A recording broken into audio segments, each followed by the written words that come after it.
So we'll begin from the first chapter today and see how far we get. So, chapter 1, the eternal and temporary dharmas of the jiva.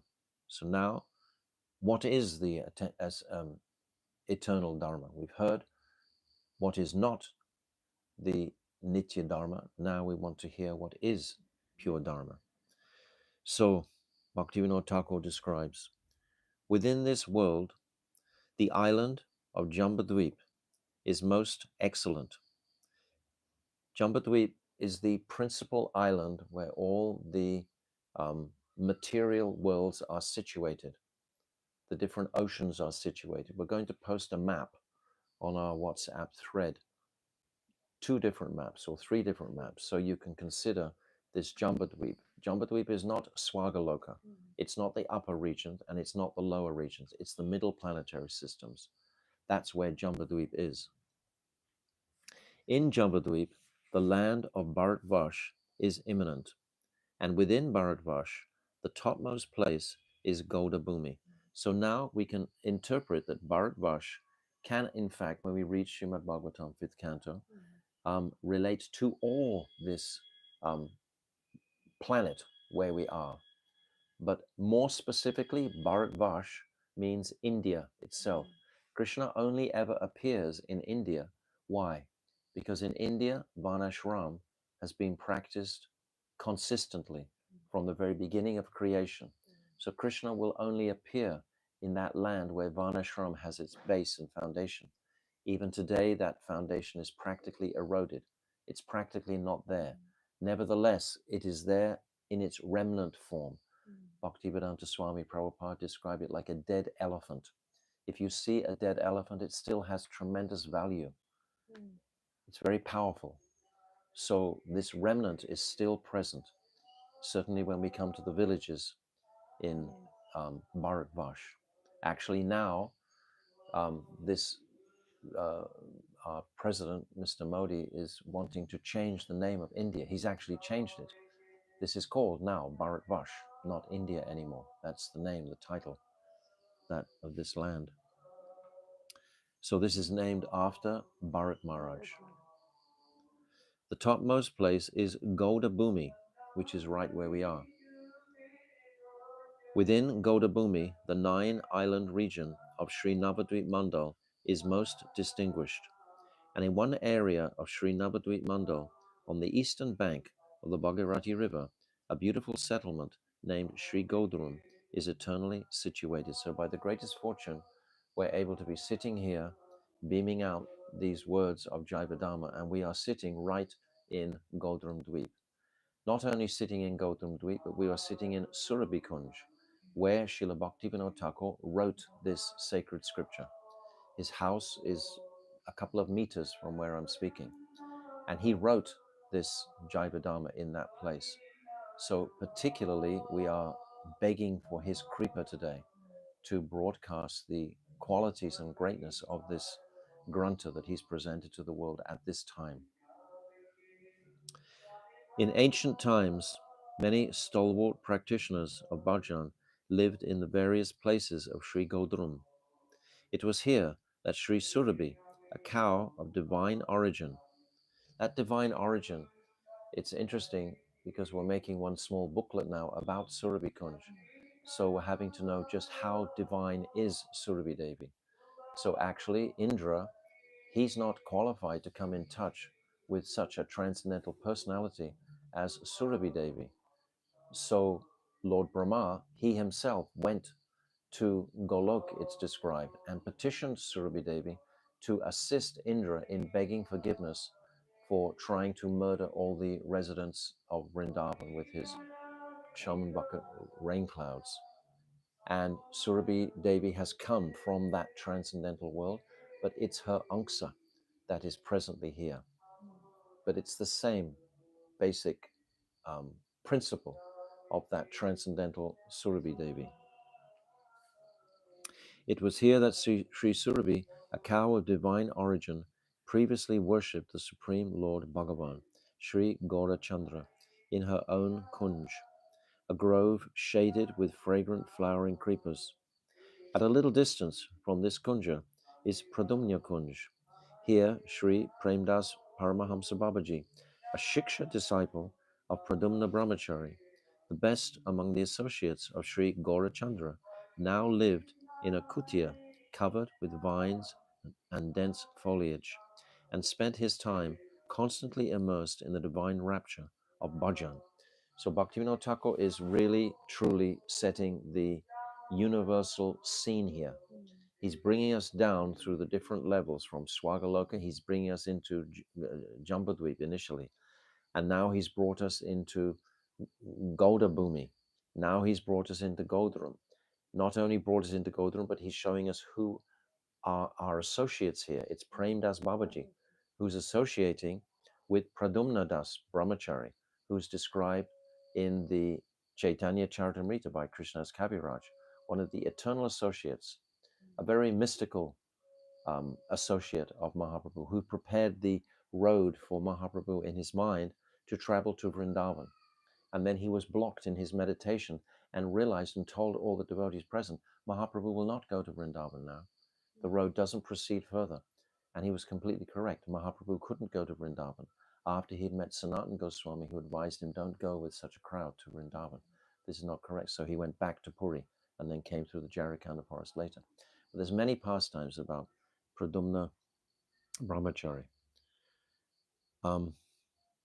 constantly immersed in divine rapture of bhajan. So, of course, the question comes, what is bhajan? This will be what is described. Sri Premdas Babaji was a refined scholar and was fully conversant with all the conclusions of the Shastra. He had taken shelter. In other words, Bhaktivinoda Thakur is going to open up all the conclusions of the Shastra in this.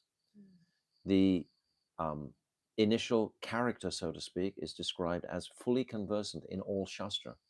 That means the author, Bhaktivinoda Thakur, is fully conversant in all Shastra. And he's going to open this up for us. He had taken shelter of the forest of Godrum with single-minded conviction, knowing it to be non-different in essence from Sri Nandagan. Nandagan, just up the road, is Swananda Sukata Kunj. In Swananda Sukata Kunj, there's a beautiful Shiva Lingam, and that Shiva Lingam is called Nandishwara. That's the name of the lingam. Bhaktivinoda Thakur has even manifested that lingam. He is the one who actually brought that Shiva Lingam to that Swananda Sukata Kunj directly. Now they've made a nice little temple there. Previously it was just sitting off to the side, but now they've made a nice temple of it. So Swananda Sukata Kunj also is the traditional home of Ananga Manjari. That's the name of her place in Radhakund. So all of these indications are very important for the sadhak to get his bearings, where he's going here. What are the cornerstones, so to speak? Where is Bhaktivinoda Thakur taking us? What is his authenticity? What is the line that he's giving us? This is paramount. We have to always have this line very much defined and clear, because especially today, there are so many bogus groups around. Anyone who can speak a little bit fluently, anyone who can quote a few verses, etc., is considered to be Jagat Guru. And we have them all over the place. God men, they call them in India. But what is their authenticity? Here, Bhaktivinoda Thakur is making no compromise with his lineage and where we are focusing on and talking about, all coming back to Chaitanya Mahaprabhu and Rupa Goswami. And now this place is non-different from Nandagan. As a daily routine, Babaji Maharaj chanted 200,000 holy names and offered hundreds of obeisances. If this is Nandagan, I've been living here for a while, and I still don't know exactly the location of Varshana. We know where Radhakund is, we know where Govardhan is, we saw so many of the places, but the actual location of Varshana is not celebrated at the moment. It's not like, there's not a signpost saying, oh, this is Varshana. There is a signpost saying this is Nandagan. And in Braj, Varshana is only 7 kilometers from Nandagan. So that Varshana place of Sri Radhika must be close by, but I'm not sure where it is. We can speculate, but I don't know exactly. We need another Mahabhagavat like Jagannath Das Babaji, who came in his basket to the yoga pit and immediately confirmed, yes, this is the yoga pit. So these types of confirmation are necessary to establish the locations of all these.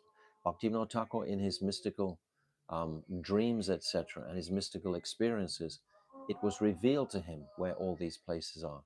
There's nothing remotely speculative about this. This is all completely conclusive, what he's established as the map of Navadvip. And only he has done that. So, Pradumna Brahmachari, he maintained, no, Paramahamsa Das Babaji were describing, he maintained his existence by accepting alms from the houses of the cowherd men. Whenever he found a spare moment from these activities, he spent his time not in idle gossip, but in reading the book Prema Vivart by Sri Jagannananda, a confidential associate of Sri Gaurasundar. So this Prema Vivart is a very important scripture. Prema Vivart, what does that mean? It means the crooked journey of Prem. Who is Jagadananda? He is Satyabhama in Dwarka. So he has composed this Prema Vivart. It was practically the only book that he composed. And Swarup Damodar questions him, oh, what are you writing? Who are you writing this book for? And Jagadananda is saying at the beginning of this Prema Vivart, I'm just writing it for my own purification. I'm not, so in other words, it's not coated with any type of mood of pratishta or anything of that nature. It's just coming from Jagadananda's heart about what he perceives as the crooked nature of Prem. And of course, he is in his transcendental identity Satyabhama, who is Sri Radhika in Vrindavan. So this is the line where we're again appreciating. At such times, neighboring Vaishnavas gathered and listened with great devotion to Babaji, as Babaji read with tear-filled eyes. And why would they not come to hear? This divine treatise, Prem Vivart, is filled with all the conclusions of rasa, the condensed liquid essence of integrated transcendental emotions. This is immediately he's referencing the stage, the moods or the stages of Ragmarg. He's not going to be describing Vaidhi-marg. He will describe it for our education to understand. In the 20th chapter, he describes clearly what is Vaidhi-marg. All these 64 angas, etc., are described there very clearly. But that's not the principal focus, because Bhaktivinoda Thakur is following the footsteps of Rupa Goswami. And Mahaprabhu has come. Rag Mag Bhakti Loke Karite Prajan. He's come to give this Raganuga Bhakti to the world. He hasn't come to give Vaidhi Bhakti. He hasn't just come to give Bhakti. He's come to give Bhakti Ras. It's phenomenal, the gift of Mahaprabhu, when we consider it properly, how in this most dark age of Kali, this remarkable gift of Raganuga Bhakti has descended to the conditioned souls in such a way, so sweet.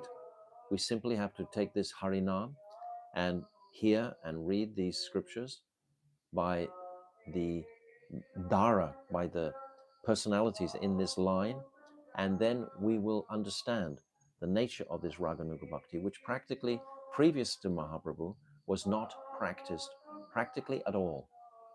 It was all Vaidhi Bhakti, Vaidhi Marg. Krishna, he comes, Leela Purushottam. He comes to taste his own Leela. And when he leaves this world, there are many descriptions about his other activities outside of Braj, because the Braj activities are so confidential. They're not broadcast widely. Uddhav, he got some glimpse of that. Only Uddhav. Practically no one else. Akrura, he visited.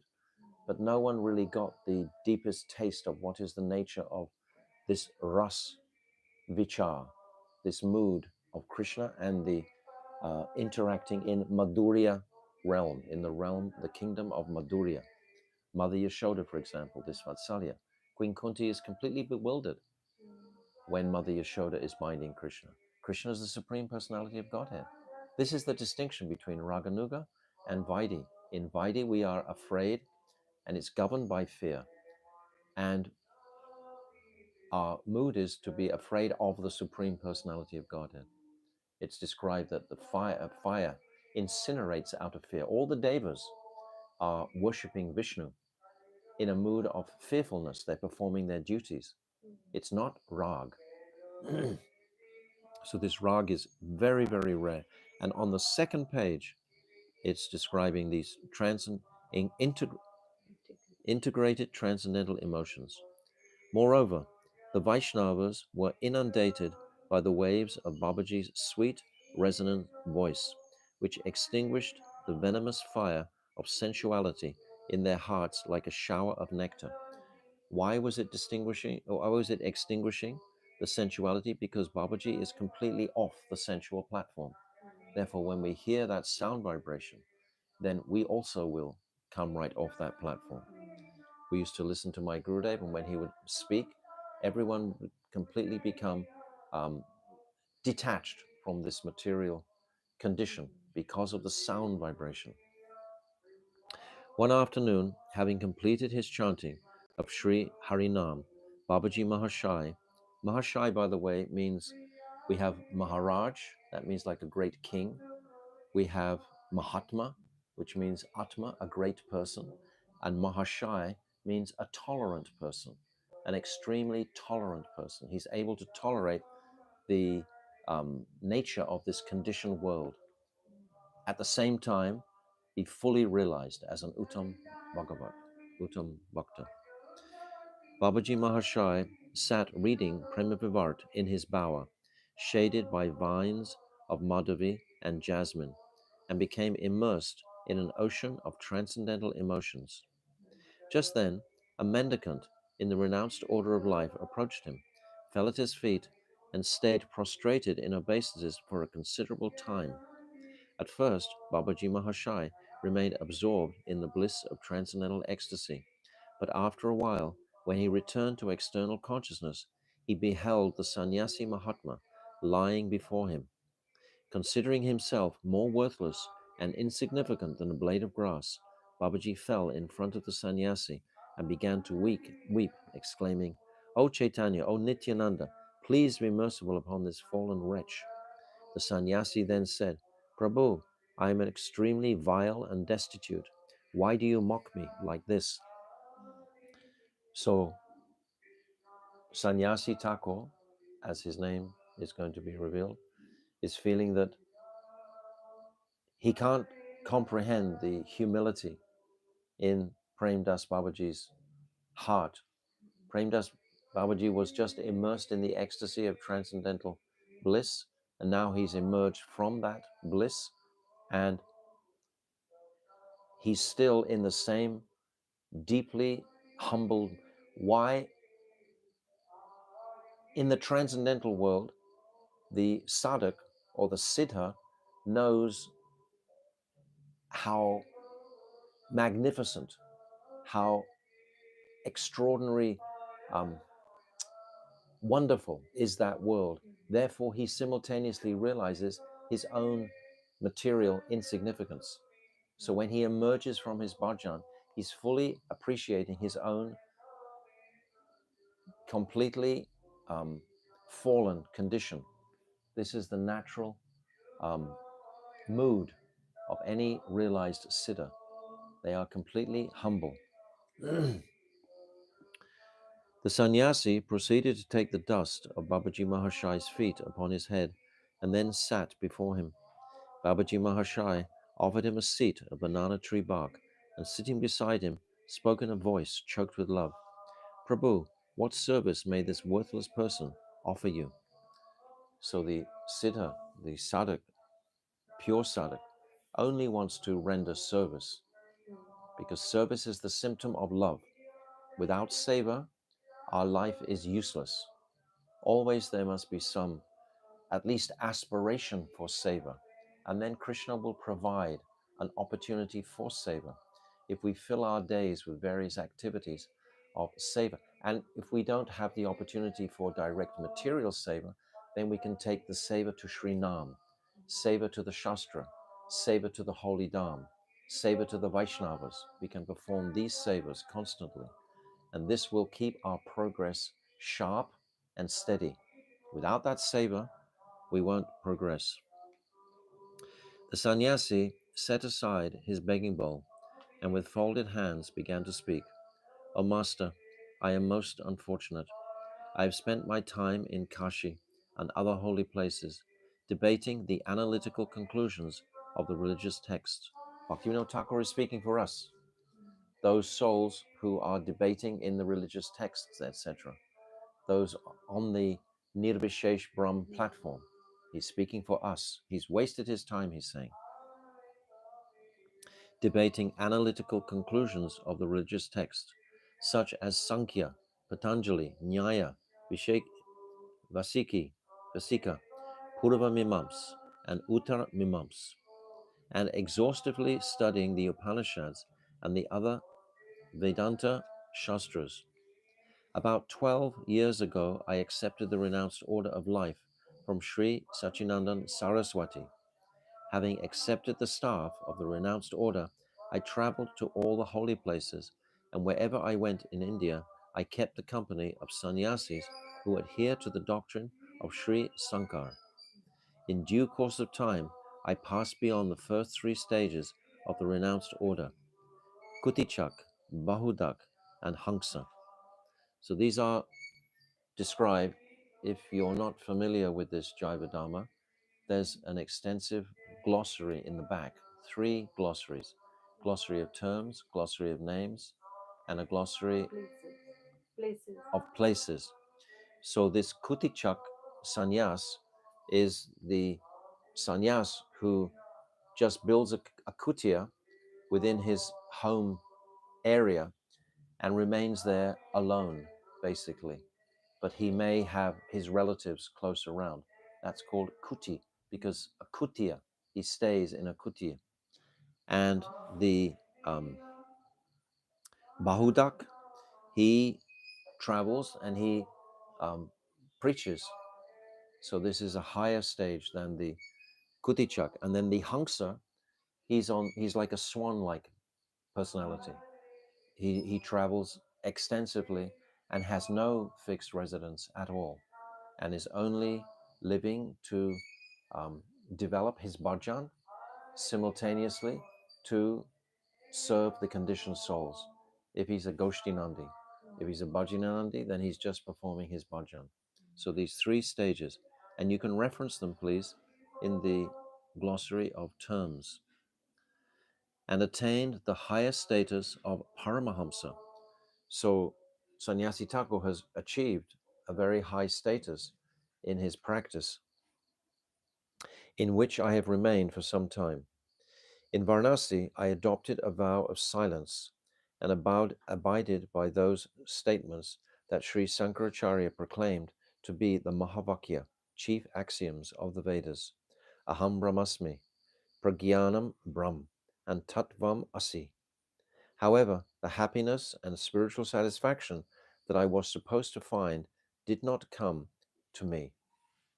So this is the um, conclusion of his practice. In other words, he's a Brahmagyani. This is what it's revealing. One day, now this part is very, very pivotal. One day I saw a Vaishnav sadhu loudly singing about the pastimes of Sri Hari. I opened my eyes and saw that he was bathed in streams of tears, and in his ecstatic rapture, the hairs of his body were standing on end. He was chanting the names Sri Krishna Chaitanya, Prabhu Nityananda in a choked up voice, and as he danced, his feet slipped so that he fell on the ground again and again. When I saw him and heard his song, my heart filled with an indescribable ecstasy. Although that mystical experience was so overwhelming, in order to protect my status as a Paramahamsa, I did not speak with him at all. Alas, fie on my rank and status. Cursed be my destiny. I don't know why, but since that day, my heart has become attracted to Sri Krishna Chaitanya's lotus feet. So this is the initial sadhu sangha that it took to ignite that dormant flame within the heart of Sannyasi Thakur by the creeper of the sound vibration of the holy name of the Lord, chanted by a realized sadhu. If you're chanting in this way, he this Vaishnava could not even stand up. He was slipping as he chanted.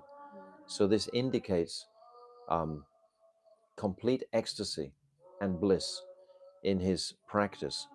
So when Vaishnava Das is hearing that sound vibration, then his heart wakes up to, it becomes filled with this vichitrata we just described, this astonishment. It's saying that he was astonished when he saw the rapture of this Vaishnava chanting. So this mood of astonishment woke within him. Shortly thereafter, I became obsessed with the desire to find that Vaishnava sadhu, but I could not see him anywhere. Never before had I experienced anything like the untainted bliss that I felt when I saw him and heard the holy name emanating from his mouth. After considerable thought, I concluded that the highest benefit for me would be to take shelter of the lotus feet of the Vaishnava. So this is very radical. He's ready now to drop his complete practice of 12 years as a Brahmagyani Paramahamsa, having achieved so much fame and wealth in all the Siddhanta, etc., and all the various debates that he would perform and be proclaimed as such a great orator, etc. And he's ready just to drop that for the bliss that he's perceiving. This is very much likened to Shukadev Goswami. Shukadev Goswami, when he um, leaves his mother's womb after 16 years, he only leaves his mother's womb because Krishna has assured him that Maya Devi will not influence him for the time it takes for a mustard seed to remain on the horn of a cow. So we consider how little time that is. But Shukadev Goswami agreed, yes, that's enough time to leave my father's ashram, Vedavyasa's ashram. So as soon as he left his mother's womb, he just left that ashram. Yam prabhajantam anapetyam apeta krityam. We say this verse every day. He left that ashram. But when he hears the beautiful verses from the Bhagavatam that the wood collectors were trained in by Vyasadeva to chant in the forest to try and attract his son back, when he hears these verses, Bahar Pitana Tabara Babur Karaneo Karanikaram, these beautiful verses from the Venugit Aksharam, what's that? I can't remember. Anyway, and then this Aho Bakiyam Stana Kalakutam Jighamsa Yapaya Rapia Sadvi, that Krishna granted the Putana witch the position of mother. This just broke Shukadev's heart when he heard the compassionate nature of Krishna. Then he wanted to hear more. So Shukadev, he returns to his father's ashram and he hears the entire Bhagavatam. So Sannyasi Thakur is like this also. He's coming in contact with the sound vibration of the Vaishnavas and he's leaving because Shukadev Goswami is performing a lila. My Gurudev describes that he's not really a Brahmagyani. It's described something that he's in that mindset of like a Gyani or wanting liberation. But my Gurudev says this is only for lila. But his real heart, because previously he was a parrot of Sri Radhika, how can he suddenly be a Brahmagyani? But he's performing this lila in order to demonstrate the potency of Srimad Bhagavatam can attract even a Brahmagyani. So here we have the same dynamic that Sannyasi Thakur is being attracted to the speciality and sweetness of the Vaishnava chanting pure Shuddhanam. So he's hearing that. So now we've reached our hour. I think I can just read a little bit more and we'll go through, we'll see. I left Kashi and went to the beautiful holy land of Sri Vrindavan Dham. There I saw many Vaishnavas uttering the names of Sri Rupa, Sanatan, and Jiva Goswami in a mood of great lamentation. They were absorbed in meditation on the pastimes of Radha and Krishna, and they rolled on the ground, chanting the names of Navadvip. When I saw and heard this, a greed arose within me to behold the beautiful holy Dham of Navadvip. I circumambulated the 168 square miles of Brajadam and came to Sri Mayapur just a few days ago. I heard of your glories in the town of Mayapur, so I have come today to take shelter of your lotus feet. Please fulfill my life's aspiration by making this servant an object of your mercy. Paramahamsa Babaji Mahashai took a blade of grass between his teeth. Weeping, he said, "O Sannyasi Thakur, I am absolutely worthless. I have uselessly spent my life filling my belly, sleeping, and engaging in futile talks. It is true that I have taken up residence in this sacred place where Sri Krishna Chaitanya enacted his pastimes. But as the days fly by, I find myself unable to taste this thing known as Krishna Prem." This is a symptom of his greed.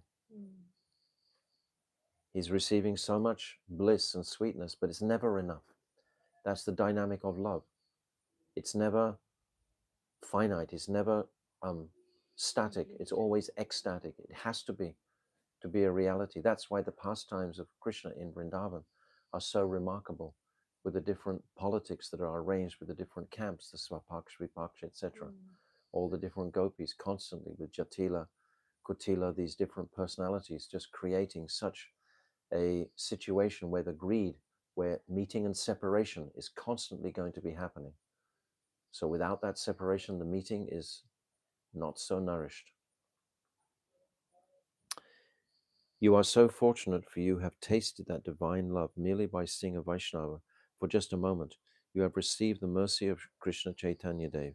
I will be very grateful if you will kindly remember this fallen wretch for a moment when you are tasting that prem. Then my life will become successful. Premdas Babaji is hungry. Let me just finish this. Saying this, Babaji embraced the sannyasi and bathed him with his tears. When Sannyasi Maharaj touched the limbs of the Vaishnava, he experienced unprecedented bliss within his heart. He began to dance as he wept, and as he danced, he began to sing, Jai Shri Krishna Chaitanya, Prabhu Nityananda, Shri Premdas Guru Jaya, Bhajanananda. All glories to Sri Chaitanya and Prabhu Nityananda. All glories to my divine master Premdas and to the bliss of Bhajan. So we'll stop there. But this is the heart of Bhaktivinoda Thakur. Bhaktivinoda Thakur is opening his heart to the dedicated listeners to attract them into the realm of Prem Dham, Brajadam, Brajaras. He wants to attract us into this world. It is a mystical world. It's the most beautiful world. It's the kingdom of God. It appears mystical until we've realized that transcendental reality. But this is the direction that we're heading with this scripture. So, Jai Vedama ki jai. Vaishnavas ki jai. Ananta Kota Vaishnav Vrinda ki jai. Gauda Premanandi Hari Hari Bol.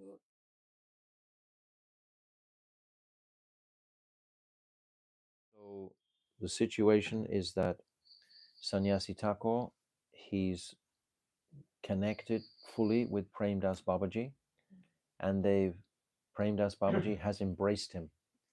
And with that embrace, he felt horripilation and his hairs rising, and he had never experienced such indescribable bliss as to be embraced by a pure Vaishnava. So Sannyasi Thakur is also, I was explaining yesterday,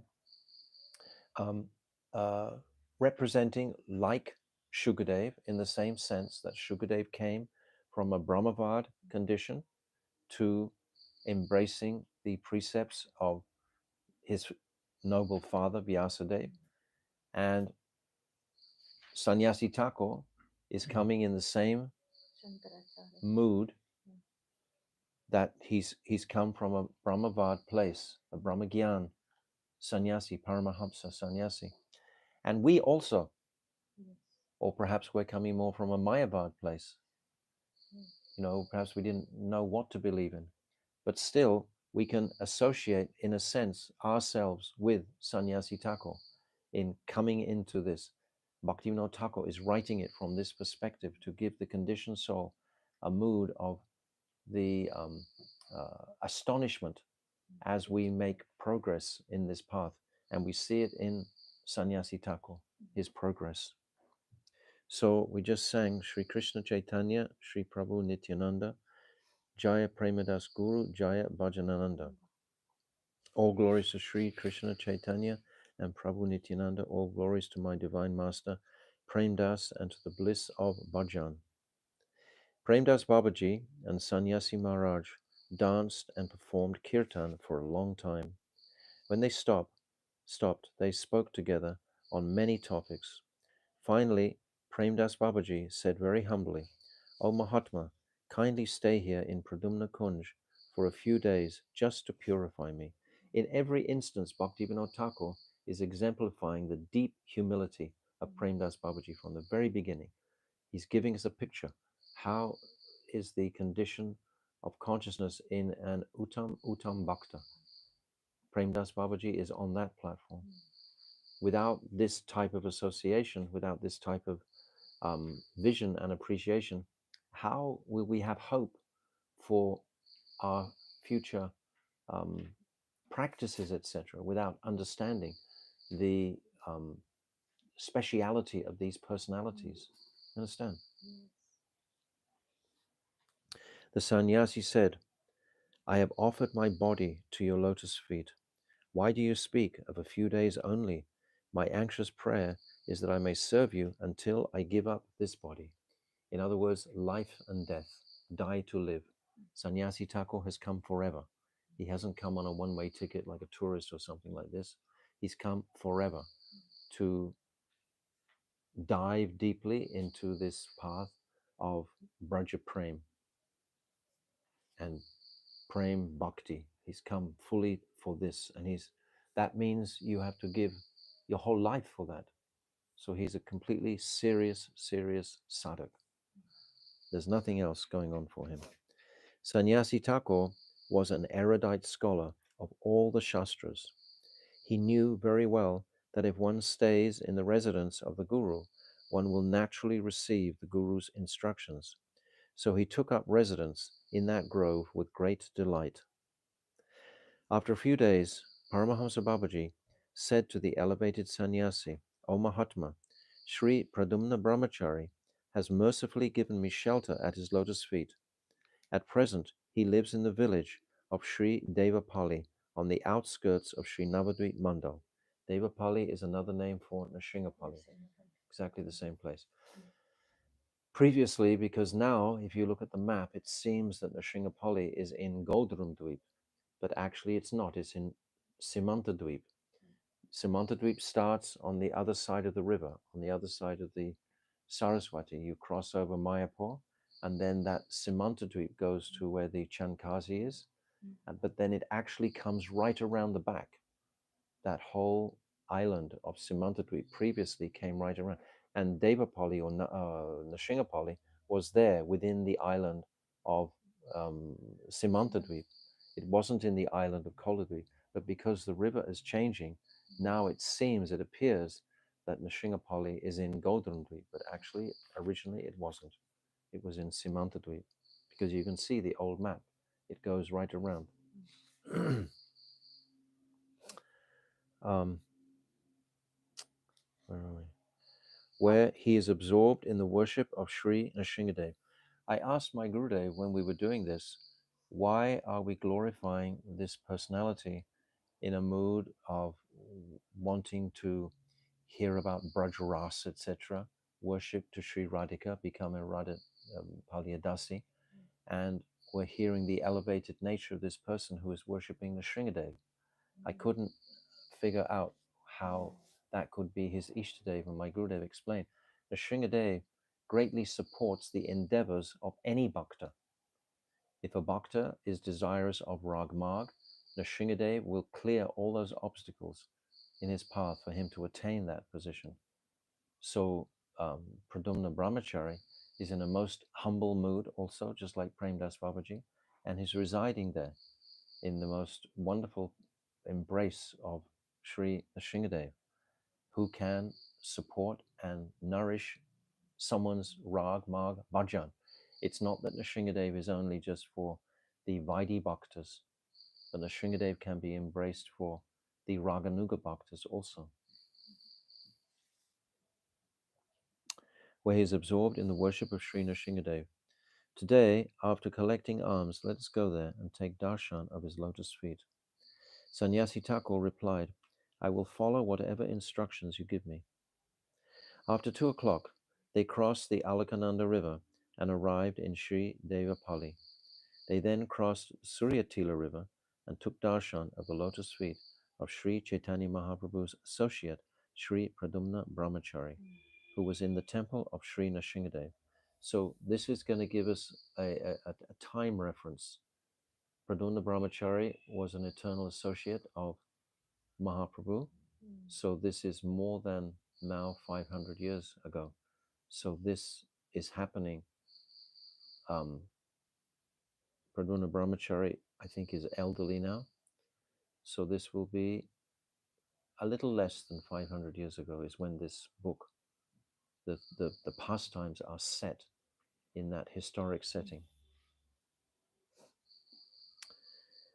From afar, Paramahamsa Babaji fell to the ground and offered prostrated obeisances to his guru. Pradumna Brahmachari then came out of the temple, his heart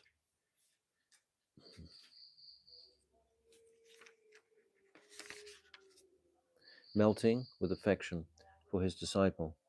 Lifting Paramahamsa Babaji with both hands and embracing him very lovingly, he inquired about his welfare.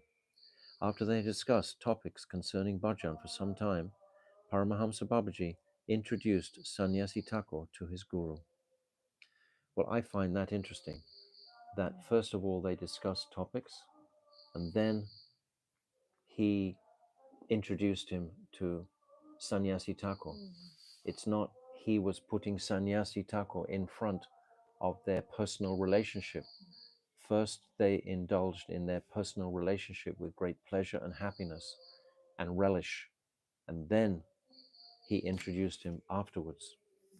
There's not a single sentence that Bhaktivinoda Thakur writes that is irrelevant. Everything is creating such a picture of pure devotion for our journey, our progress. For some time, Paramahamsa Babaji introduced Sannyasi Thakur to his guru. Brahmachari Thakur said with great respect, My dear brother, you have obtained a most qualified guru. You should study the book Prem Vivart under Prem Das's direction. Kiva Vipra, Kiva Nyase, Sudra Kena Noi. Jai Krishna Tattvaveti, Se Guru Hoy. Chaitanya Charitamrita, Madhya Lila 8, 128. So this is from the Ramananda Sambad. Whether one is a Brahmana, a sannyasi, or a Sudra, if he is fully conversant with all the truths regarding transcendental knowledge of Sri Krishna, he can become a guru. Sannyasi Thakur humbly offered obeisances at the lotus feet of his Param Gurudev and said, Prabhu, you are an associate of Sri Chaitanya Dev, and you can purify hundreds of arrogant sannyasis like me just by your merciful glance. Please bestow your mercy upon me. So Sannyasi Thakur knows how to behave. He knows how to honor. He knows how to acquire the mercy of the senior devotees. It's very, very important. My Gurudev would spend a lot of time coaching us, schooling us on etiquette. He would tell us, like when we used to sit in front of him, why are the juniors sitting so close? They should give space to the seniors to sit close, etc. He would always be prompting and correcting all the time, this engendering respect throughout for ultimately Guru and all those who are closer to Guru, and then the next levels like this, and this whole current of respect. If that is being taught and practiced in the various groups, then the groups are very, very strong. There's no question.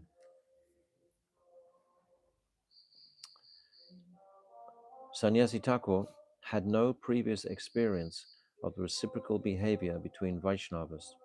However, he accepted the mutual dealings that he observed between his guru and Param Guru as the sadachar, proper etiquette, that he himself should follow. And from that day on, he behaved accordingly towards his own guru without a trace of duplicity. It's very important. Our material relationships, even though we're practicing sadhaks, we still have material bodies and we bump into each other in various rude ways sometimes. So we have to try and um, exemplify the um, behavior of our guru, like Srila Radha Govinda Goswami Maharaj. He such impeccable sadachar always, and this is to teach us the same. And we should, regardless of the other person's perhaps inability to do like that, we should not compromise ourselves, and we make the standard. And if someone is being offended, we need just leave. But we should very diligently practice this. It's essential. As the heart grows closer towards pure devotional service, then the reality of the spiritual world becomes more clear in the heart of the sadhak, and that transcendental Vishuddha Sattva realm starts to be perceived, and the behavior of the residents of those dhams is beyond compare. So we are aspiring for that residence. So it starts with our behavior also. It's very, very important. Bhaktivinoda Thakur is making a point of bringing it out in this whole incident here. He behaved accordingly towards his own guru without a trace of duplicity. When the evening arti was over, that's the evening arti at Nrsimhapali, was over, the guru and Shishya returned to Sri Godrum. A few days after residing in the Kunj, Sannyasi Thakur became anxious to inquire about spiritual truths from Paramahamsa Babaji. In this way, Sannyasi had adopted. Oh, sorry. By this time, correct me if I make a mistake here. By this time, the sannyasi had adopted all the ways of a Vaishnava except for his outer dress. During his previous training, Sannyasi Thakur had developed qualities such as full control over his mind and senses, and had become firmly established in the conception of the non-dual, all-pervading absolute Brahmanishta in Brahmanishta. In addition, he had now acquired staunch faith in the transcendental pastimes of Parabrahm Sri Krishna and had become deeply humble. This is remarkable. It's only just been a few days, but because he was such a sincere personality, as will be revealed in the next chapters, there's many chapters, many examples to reveal the elevated stage of this personality that Bhaktivinoda Thakur is portraying. But we see because this personality will have had good sanskar, he will have had good impressions, and he's practiced controlling his senses, which is essential for the sadhak to make progress. The cause of any sort of disturbance generally comes from our lack of being able to control our material senses. They have to be controlled. We have to make an effort, just like a yogi. We are bhakti yogis. So we need to control the mind very much indeed. Bhagavad Gita. Yehi samsparsaja bhoga dukkha yoni evitai. So many verses are saying in Bhagavad Gita. In addition, he had now acquired staunch faith in the transcendental pastimes of Parabrahm Sri Krishna and had become deeply humble. Very beautiful. One morning, after performing ablutions, yes, different to ablations, ablutions at the break of dawn, Paramahamsa Babaji sat in the Madhavi Grove chanting Harinam on his Tulsi Mala. At that time, Shri Radha and Krishna Yugal's Nishanta Leela, their pastime just prior to dawn, gradually manifested within his heart. It's important for us to appreciate this Astakalya Leela. My Gurudev said a number of times, many times actually, out of the whole 40 chapters in this Jaiva Dharma, the first 4 are the most important. And out of the first 4, the first 2 are most important. And out of the first 2, the first 1. This first chapter is the most important out of all the other chapters in Jaiva Dharma. It's laying the complete foundation and groundwork for the entire Gaudiya Siddhanta to sit on, to have a strong connection on.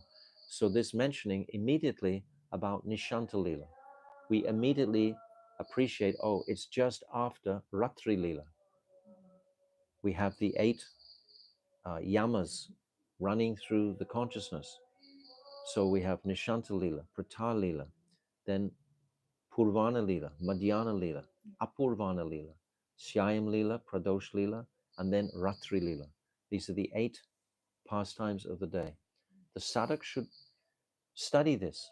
Actually, if we look now in the 38th chapter of this Jaiva Dharma, the Astakalya Leelas are completely opened out by Vrinda Devi. She's speaking to Narad, and Lord Shivji is there. So all of these pastimes are very clearly spread out there.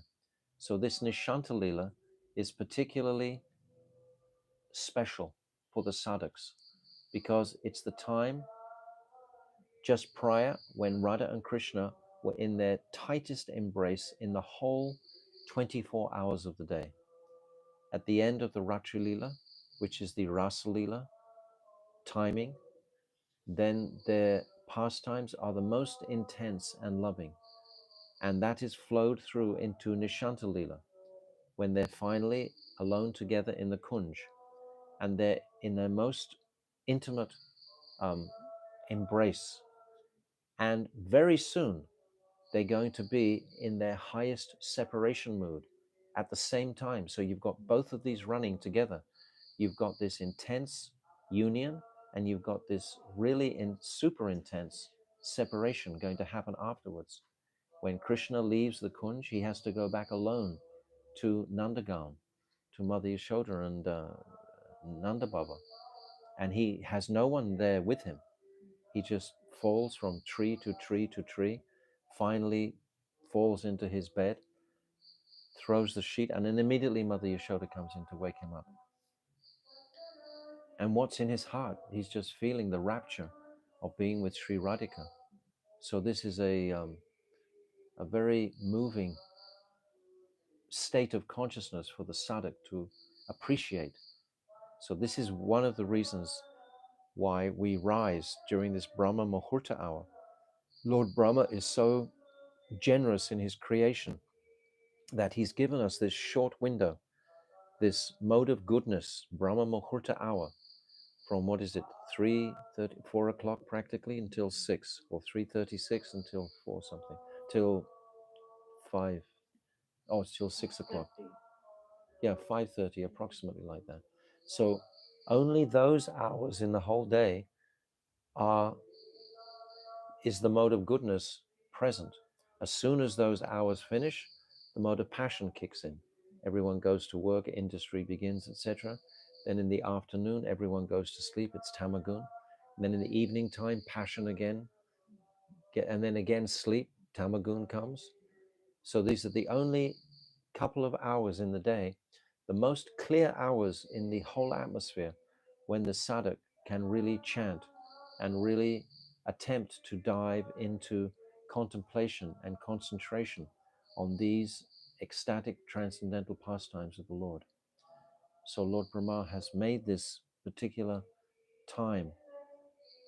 So, and this is immediately he's describing this.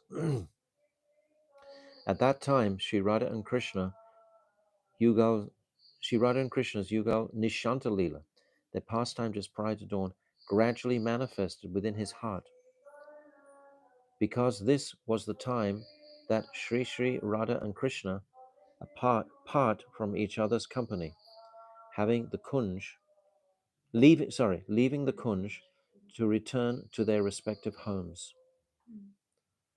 Paramahamsa Babaji felt great pangs of separation, and tears of love streamed continuously from his eyes.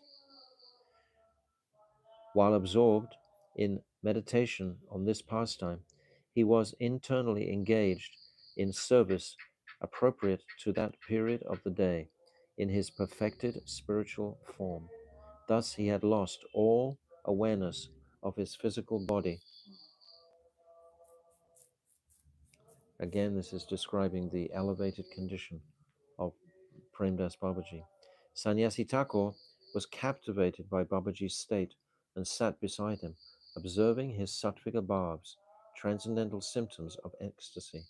These sattvika bhavs are physically present: horripilation, a kampa, this romancha, all these ashru bhavs are there physically.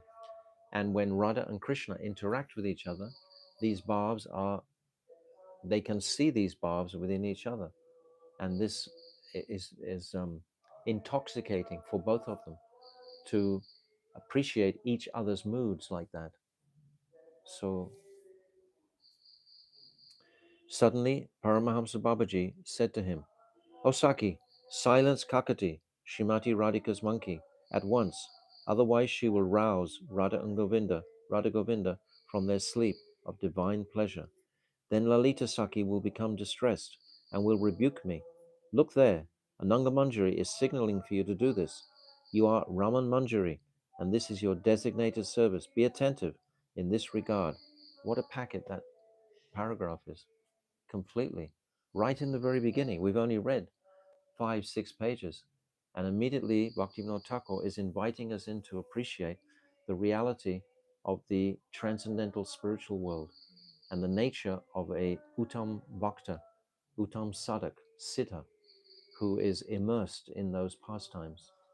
Kakati is that monkey that has to call out. And later on, this monkey, what's the monkey going to call out? Jyotila's coming, Jyotila's coming. But what does Jyotila mean? Jyotila also means dawn. So the dawn is coming, the dawn is coming, but Radha and Krishna don't think that. They just think the old cranky lady, Jyotila, is coming to catch them together, because this is part of the duality that we just described in the spiritual world, to create the intensity of union. It's all to create the intensity. Everything is there to facilitate Radha and Krishna's meeting and happiness, everything that's happening in Braj. So all of these apparent um, uh, personalities like Jyotila and Kotila, they're so much necessary for this Leela to transpire. So now we're hearing about Lalita Saki, and we're hearing about Ananga Manjari. We should know, by the way, that Ananga Manjari is not a Manjari. We should understand she's actually a Saki, but her name is Ananga Manjari, the younger sister of Sri Radhika. And she's married to the younger brother of Abhimanyu, Durmada. And she's also in the household of Jyotila. But she has conjugal relationships with Krishna. So she's not a Manjari. She's a Saki. We see when we go to Radhakund. I think we mentioned this the other day when we went to Radhakund, in front of the sitting place of Janavi Devi, in that temple there with Gopinath. Ananga Manjari is on Krishna's left, which is always reserved for Krishna's Shakti Radha. And Radharani is standing on his right. So this is the position of Ananga Manjari. But Ananga Manjari, Bhaktivinoda Thakur has really emphasized her a lot in his bhajans, in his poetry. And he even has called his house here Swananda Sukata Kunj, which is the place where Ananga Manjari resides in Radhakund. Her island is actually in the middle of Radhakund. Swa Ananda Sukata Kunj. That's her place. So he's called his temple here Swananda, and he's often mentioning Ananga Manjari. It's an interesting, because Ananga Manjari is also embodied within Nityananda Prabhu, also Janavi Devi. So these personalities, they embody, or Ananga Manjari is within the body of Balaram. That's how he's performing the rasa pastimes in Braj, because we know that Balaram, he performs all 5 rasas in Braj. He's the repository of that, so he has the form of Ananga Manjari. So Ananga Manjari is very potent, and Bhaktivinoda Thakur was mentioning him right here, right in the beginning. After uttering these, and he's also given Sannyasi Thakur his Swarup name, his eternal name, this Raman Manjari. And I must just mention here that a few devotees over the years, they've commented, oh, does this mean, is this the same name as my Gurudev? My Gurudev's name is also Raman Manjari, but this has nothing to do with that at all. To my knowledge, this is purely coincidental. It's not at all meaning that this is referencing my Gurudev. I'd never heard my Gurudev even say a whisper about anything of that nature at all. He has shared with us his name, his dress, etc. All of this is being given, but nothing in reference here. So this is not Bhaktivedanta Narayan Maharaj's form appearing in pages of Jayavadama. No, it's not. He appears in the pages of Jayavadama because he translated it from the Bengali into the Hindi, and then he inspired the Western devotees to translate it into English. So that is how he is appearing in this Jayavadama, which is very prominently. He's giving us this Jayavadama. After uttering these words, Paramahamsa Babaji fell unconscious. From that moment, Sannyasi Maharaj, now acquainted with his spiritual identity and service, engaged himself accordingly. We don't have to ask what it was that he did. That will be inspired within the heart of the realized soul. When the soul realizes his transcendental identity, automatically at that time, his seva, etc., all the Ekadash Bhavs are naturally going to be revealed to him very clearly. There doesn't have to be any separate endeavor, questioning, or anything like that. After uttering these words, Paramahamsa Babaji fell unconscious. From that moment, Sannyasi Maharaj, now acquainted with his spiritual identity and service, engaged himself accordingly. Thus the day dawned, and the morning light spread its luster in the east. Birds began chirping melodiously in every direction, and a gentle breeze blew. The extraordinary beauty of the Madhavi Grove of Pradumna Kunj, illuminated by the crimson rays of the rising sun, was beyond description. So this can carry the consciousness to a very sattvic place of contemplation. Bhaktivinoda Thakur is making like these waves, of visually to appreciate. I can remember previously in my school days really appreciating this author Charles Dickens. I read all his books thinking that he was an incredibly descriptive, and the way he would create his characters and everything. But coming to Bhaktivinoda Thakur, he so much excels any other material writer in just on the mundane platform, what to speak of the spiritual content. But this is very beautiful. You see the exhilaration from the beginning here. The Sannyasi Thakur, he's contemplating his own condition, and then he's having this experience with Prem Das Babaji in his samadhi, and then he's hearing about Lalita and Ananga, and then he's being given his Siddha Sarup, he's being given his spiritual identity as Raman Manjari. And then Bhaktivinoda Thakur concludes this little aspect with this incredible description of the environment around there at the time. What's the time? 6 o'clock. I think this is a good place to end. A very beautiful place to end today. So we'll begin from the beginning of page 8 tomorrow. I'm not in a hurry to read through this Jayavadama. Our intention is not just to race through it and say, yes, I've studied Jayavadama or something like that.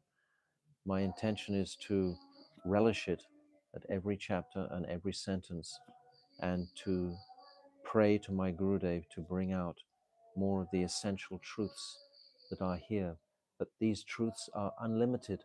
They can go on for it. We could just turn around right now and start from page 1 of chapter 1 and read again, and we'd get a newer, fresher appreciation and realization, just like the Bhagavatam and just like the Chaitanya Charitamrita. We can read it again and again and again and again. I must have read this Jivadharma so many times, and yet every time I read it, I feel I've never read it before. I have that feeling of its astonishing beauty and speciality.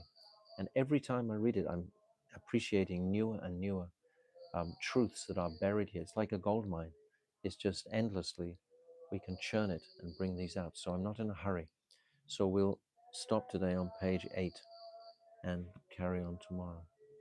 So Jivadharma ki jai, Srila Bhaktivinoda Thakur ki jai. Yes, this appreciation of Bhaktivinoda Thakur is essential to embarking on our journey and study of Jivadharma. More and more our immersion, because this personality has given so much information about himself to the world for our meditation. He wrote so many letters to his elder son, Lalit Prasad, which are very descriptive of his activities, etc. He shared with Srila Bhaktisiddhanta Saraswati so many um, thoughts and conclusions that he had in his bhajan, etc. They were knew each other. There's a description when Srila Bhaktisiddhanta Saraswati was with his noble father on a train station, and this was in later years, and then his father went into a complete samadhi, meditation, on the station. They were sitting on a bench and just fainted. And then all people came around. They wanted to take him to a hospital. Srila Bhaktisiddhanta wouldn't let anyone just touch him, just let him sit still for about 40, 50 minutes. And then he returned from that samadhi consciousness. But like that's, you can't get much more intimate than that. That was the sort of relationship Bhaktisiddhanta Saraswati had with his father. He was appreciating the height of his states of consciousness that he would attain.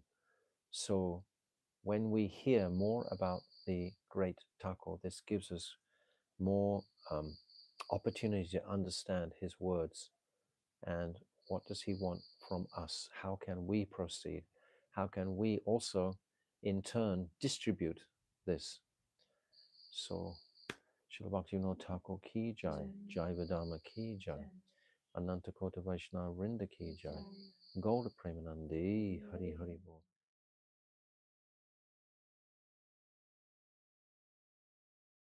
So now we come to page 8, and I'm just going to refresh the previous paragraph because it was a very delightful paragraph. After the intense meeting with Premdas Babaji, when he was merged in the chanting of Harinam and meditating on Nishanta Lila. We were describing this yesterday. He was seeing, and then he calls out to Sannyasi Thakur, hey, your name is Raman Manjari. Stop that monkey making a noise and disturbing the divine couple. So, and the whole line was Ananga Manjari, Lalita Sakhi, etc., all explained. But now this last paragraph is very sweet. After uttering these words, Premdas Babaji fell unconscious. From that moment, Sannyasi Maharaj, now acquainted with his spiritual identity and service, engaged himself accordingly. Once you cross that line, that's it forever. If you try to go back into the shelter or apparent illusioned security of the material world that we've lived in all our lives, then we're going to lose that connection. Krishna will give us the mercy to experience different spiritual states. All the bhaktas will get mercy. But if you try to run back into your material, apparent, secure shelter of material thinking, then you're going to lose that. That's why courage is called for on this path. Courage and conviction. Bhaktivinoda Thakur is talking about faithful. Where is our faith? Is our faith more planted in this material world? We get a realization of some spiritual concept. Oh, no, no, that's too high. Let me run back to mummy. Let me run back to my home life, you know? Let me run back to that mentality like a baby, right? You understand what I'm saying? Absolutely. Yeah, it happens like that. So we have to have courage. And if we have association, then of course it's a lot easier to stay in those higher stages of consciousness. And then we'll go to a higher stage still, etc., etc. Thus the day dawned, and the morning light spread its luster in the east. Birds began chirping melodiously in every direction, and a gentle breeze blew. The extraordinary beauty of the Madhavi Grove of Pradumna Kunj, illuminated by the crimson rays of the rising sun, was beyond description. Why? Because transcendental exchanges had just taken place. So that evoked the transcendental aspect of nature herself. These types of experiences, they have an effect in the ether, without a doubt. It's like if you visit the Yog Pit, for example, and you place your head in front of the deities, if you're at all sensitive, you can sense the potency of that place. That was where the Supreme Lord appeared. There's a power there, like almost a magnetic pull on the consciousness.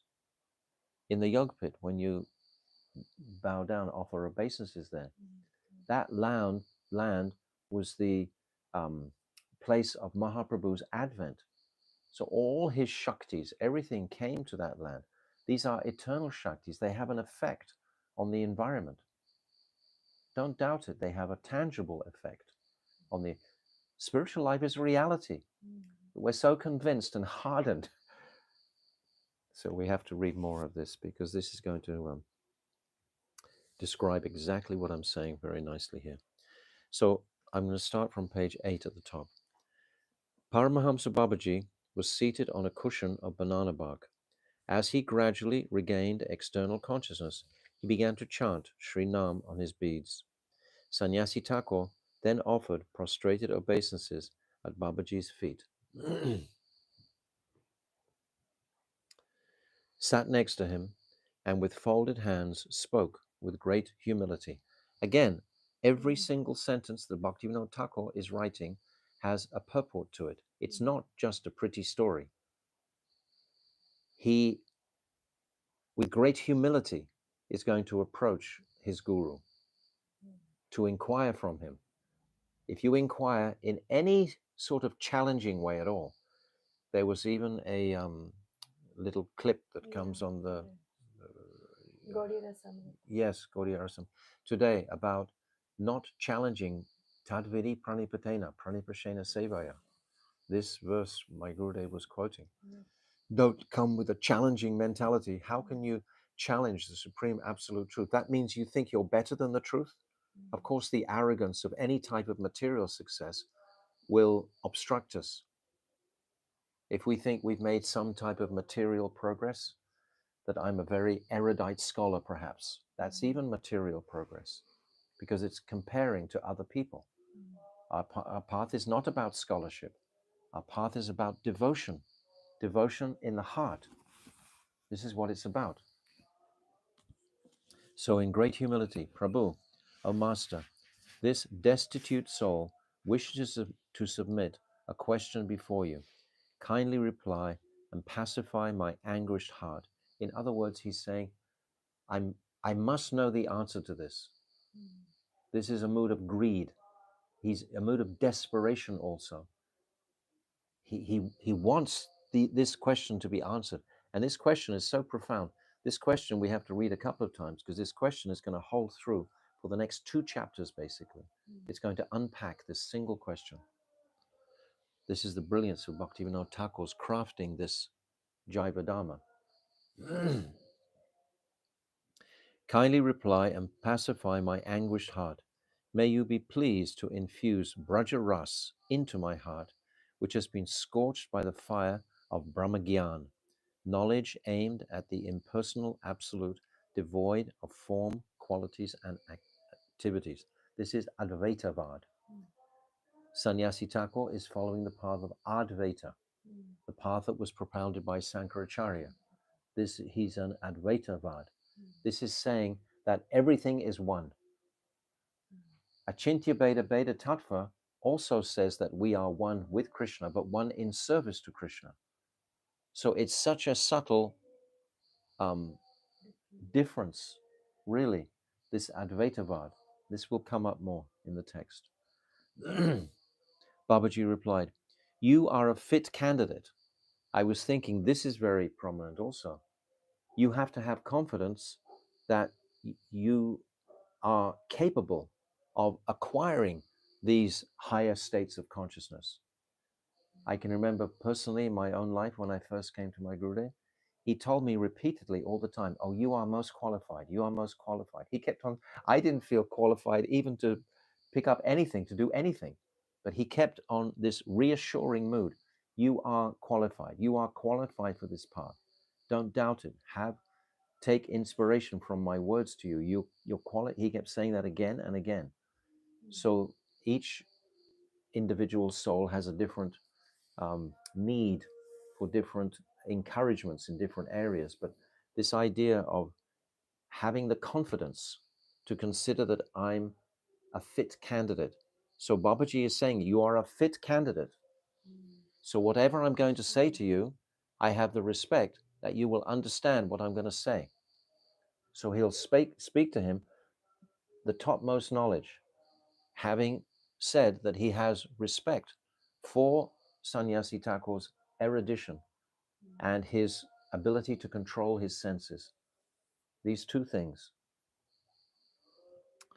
Whatever questions you ask, I will answer as far as I am able. So he's not saying confident, yes, I can answer anything you say, is he? He's saying, as far as I am blessed to answer, as far as able. There's not a smell of pride. Unfortunately, today, with the sort of institutional backdrop, the various preachers or gurus, they sit on a higher stage, and so many what do you call supports for their importance.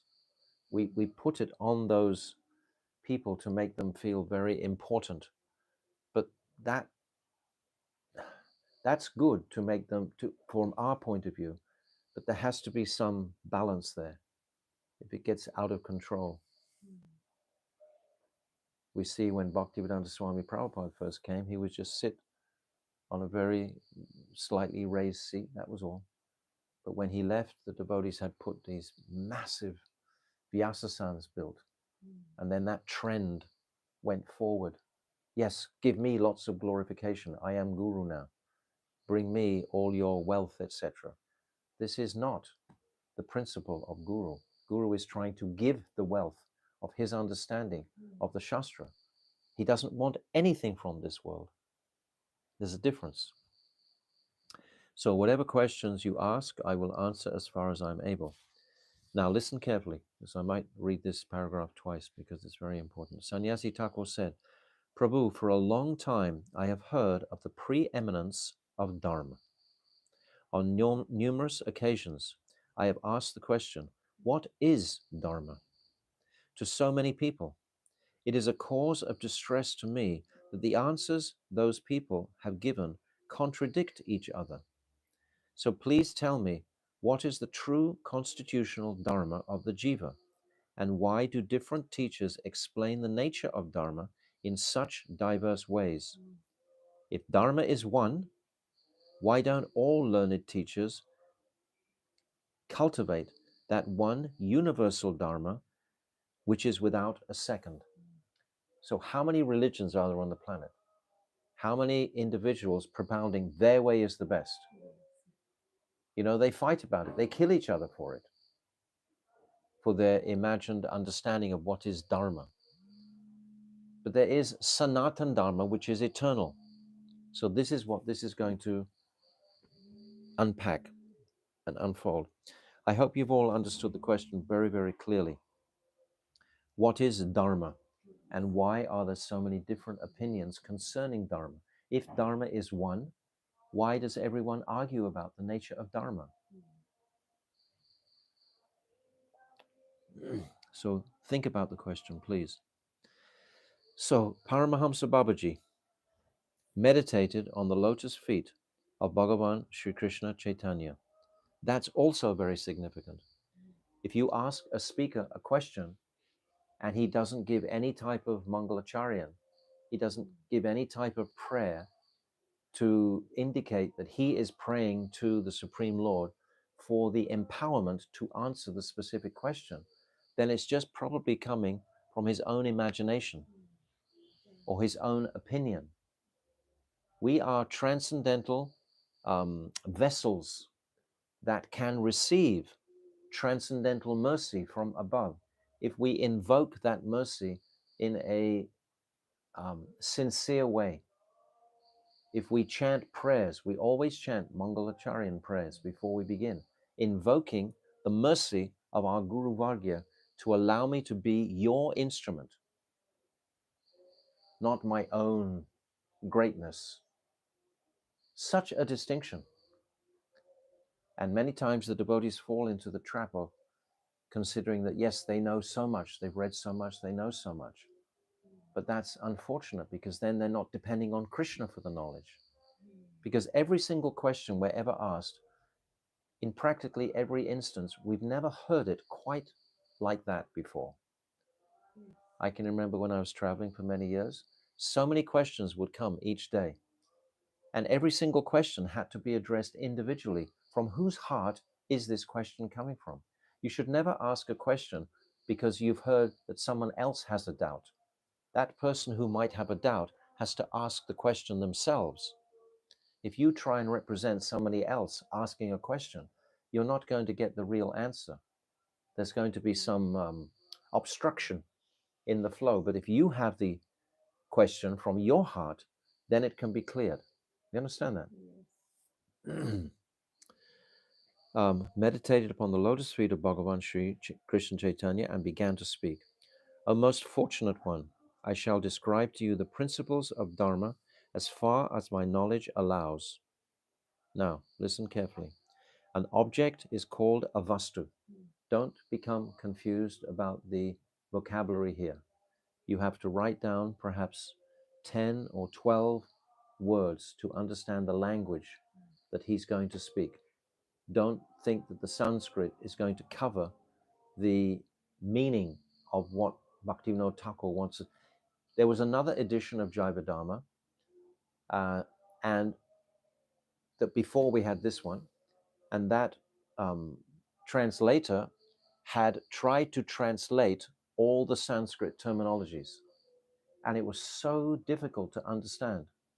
I couldn't understand what he was saying, because when we get the Sanskrit terminology, like an object is called a vastu, and if we learn what a vastu is, there's no other word that means the same as vastu. So when we hear this term vastu and we use that terminology, it opens up a whole appreciation of the meaning of that. But if you try to translate it, it's going to be a shortfall. It's like with the Gayatri mantras. If you try to give a translation of the Gayatri mantras, you're going to try to fix them in a certain meaning. Those Gayatri mantras are evolving in our consciousnesses daily. They're not fixed. It's like love itself is not fixed. It's always moving. It's always ecstatic. It's always growing. It's alive. So these mantras, they are alive. And if we try to restrict them to a specific meaning today, and a week later when we're chanting them, we're thinking, and the consciousness wants to go broader on the meaning, then, but we keep running back to what was written down about the meaning. My Gurudev was very clear about this. Once I tried to write, because so many devotees would not hear the Gayatri mantras correctly. So I wrote down a whole sort of translation of all of them, and I gave it to my Gurudev and said, can I send this out for people to focus more on their Gayatri mantras? And my Guru said, never. You do like this, and they'll think that forever this is the meaning of the mantra. This might be the meaning of the mantra for a year or two, but then the mantra has to evolve in our depth and appreciation of it. Understand? It has to grow.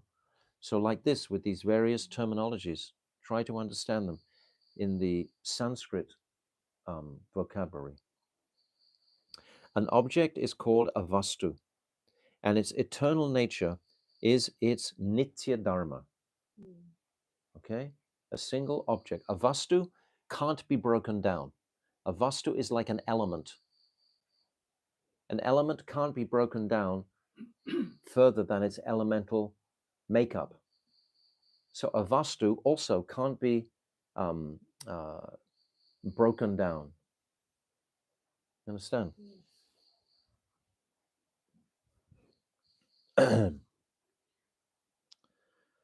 Nature arises from the elementary structure of an object, ghatana. The elementary structure of an object, like nature, like you take a ball, for example. It has a dharma. The dharma of a ball is to roll. So its structure is round. Try to understand what it's saying deeply. There are many examples, but I should read on a bit more. By Krishna's desire, when an object is formed, a particular nature is inherent in that structure as an eternal concomitant factor. Just like the ball, for example. Its inherent nature to roll is built into its structure. This nature is the nitya dharma of the object. It's the eternal nature of that object. The nature of a given object becomes altered or distorted when a change takes place within it, either by force of circumstances or due to contact with other objects. This is the reason why there are so many contradictions on the meaning of dharma, because people have distorted their impression of what dharma means. They haven't understood the essential nature of dharma, therefore they've interpreted according to their own taste.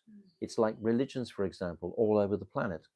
You know, they have different rituals and so on, according to the country traditional customs that are there. And they develop those ideas of religiosity according to their environment. They're not adhering to the one dharma. The principal dharma is to love God. That's the principal dharma that we're talking about. But it becomes distorted to understand who is God or what is God. They misinterpret it because they're not understanding, they're not educated sufficiently. The nature of a given object becomes altered or distorted when a change takes place within it, either by force of circumstances or due to contact with other objects. With the passage of time, the distorted nature becomes fixed and appears to be permanent, like our consideration, I am this body. This is a distorted impression of my real identity. I am a spirit soul more than I am this body. My spirit soul is residing within this body. But because of this distortion, I've started to think that I am the body by association with the body. This will be explained. This distorted nature is not the swabhav. Swa means own. Bhav means nature. Swabhav, my own nature. This distorted understanding is not my own nature. It's been influenced by something external. In this case, the glitter of the material attraction has crafted this enjoying body. This distorted nature is not the swabhav, true nature. It is called nishag. This word we should know like we know the back of our hand, like we know the word prasadam. Nishag is a beautiful word because it means the distorted conception of my identity. Nisha, through association with matter, it's become distorted. You'll give an example. That nature which is acquired through long-term association. We've been in these material bodies for unlimited billions of births. So we've got this impression that I am material. It's a big enterprise to actually purify this material condition. We have to work diligently at it. This nishag occupies the place of the factual nature and becomes identified as the Swabhav. Try to understand every sentence separately, and then you'll catch it. Now I really want to read this next part, this next example. For example, water is an object, and its Swabhav is liquidity, right? Yes. It's liquidity. When water solidifies due to certain circumstances and becomes ice, the acquired nature of solidity takes the place of its inherent nature, which is liquid. Mm. Yes. If we understand that water has consciousness, there's been many experiments to prove that water has consciousness. If you speak to water and you have scientific instruments, you can bring out the impression that your language to water will reflect back. One Japanese scientist, he's proved this. If you say war, then a certain kind of mandala will reveal it. If you say love, another whole warm mandala will be revealed. So water does most assuredly have consciousness. So if you ask this block of ice, what is your nature? He will tap it very, very hard. Oh, I am hard. I am hard. Because of this acquired nature to ice. For perhaps billions of years, it's been an iceberg. So it's thinking, I am ice. But if a warm current comes, again, it'll go back to its liquid form. It's real Dharma. So it's become distorted. And this distortion is called nishag. Try to remember this word. And becomes ice. The acquired nature of solidity takes place and its inherent nature. In reality, this acquired nature is not eternal. Rather, it is occasional or temporary. We're going to call it nimitic. It arises because of some cause. And when that cause is no longer effective, this acquired nature vanishes automatically.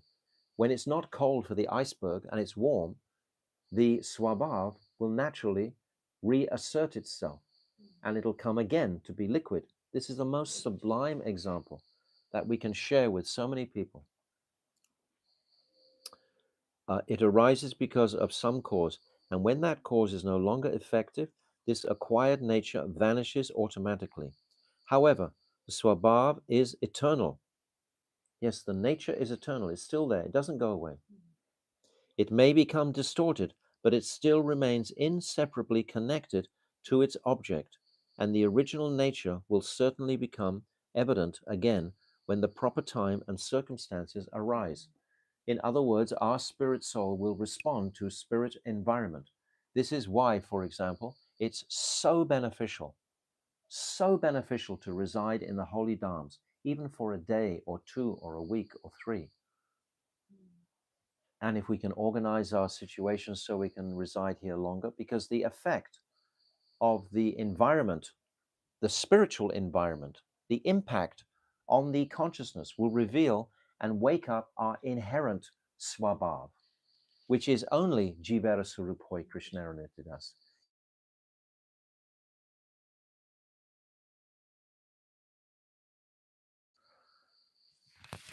The Swabhav of an object is its Nitya Dharma, eternal function.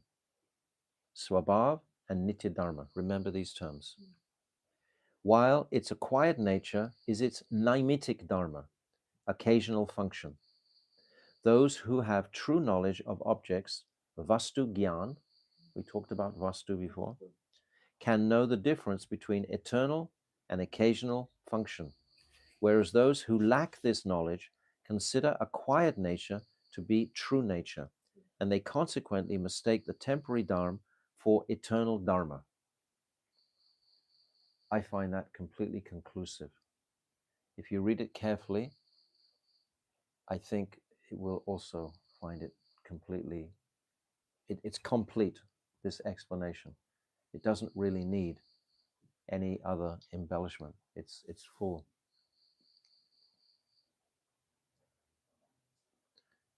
So now a question.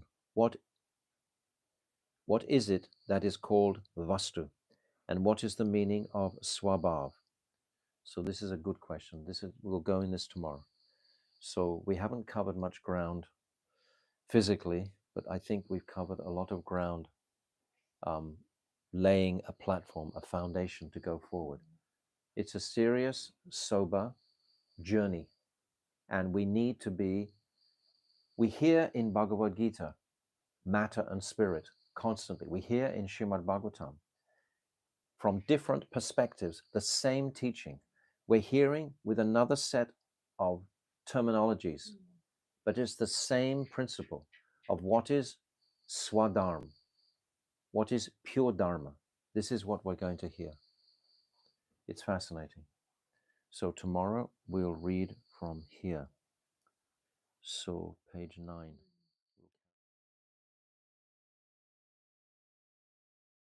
So chapter 1 here, page 9. So yesterday we had this remarkable example of the water, if you remember, and it was describing what is the swabhav, to appreciate the eternal dharma and nature of water as liquidity, not as its acquired nature, nishag. Nishag is the acquired nature. So be familiar and comfortable with these terminologies because they really fit beautifully when we realize I'm in this material body and this is an acquired nature for my soul. It's not who I am, but it takes time to realize that. Even we hear it again and again and again, but still, but if slowly we begin to um, leave behind our various material priorities and try to put this spiritual practice more and more on the front burner of my existence, then it's going to become more simple to relate to the fact that I'm soul and not this material body.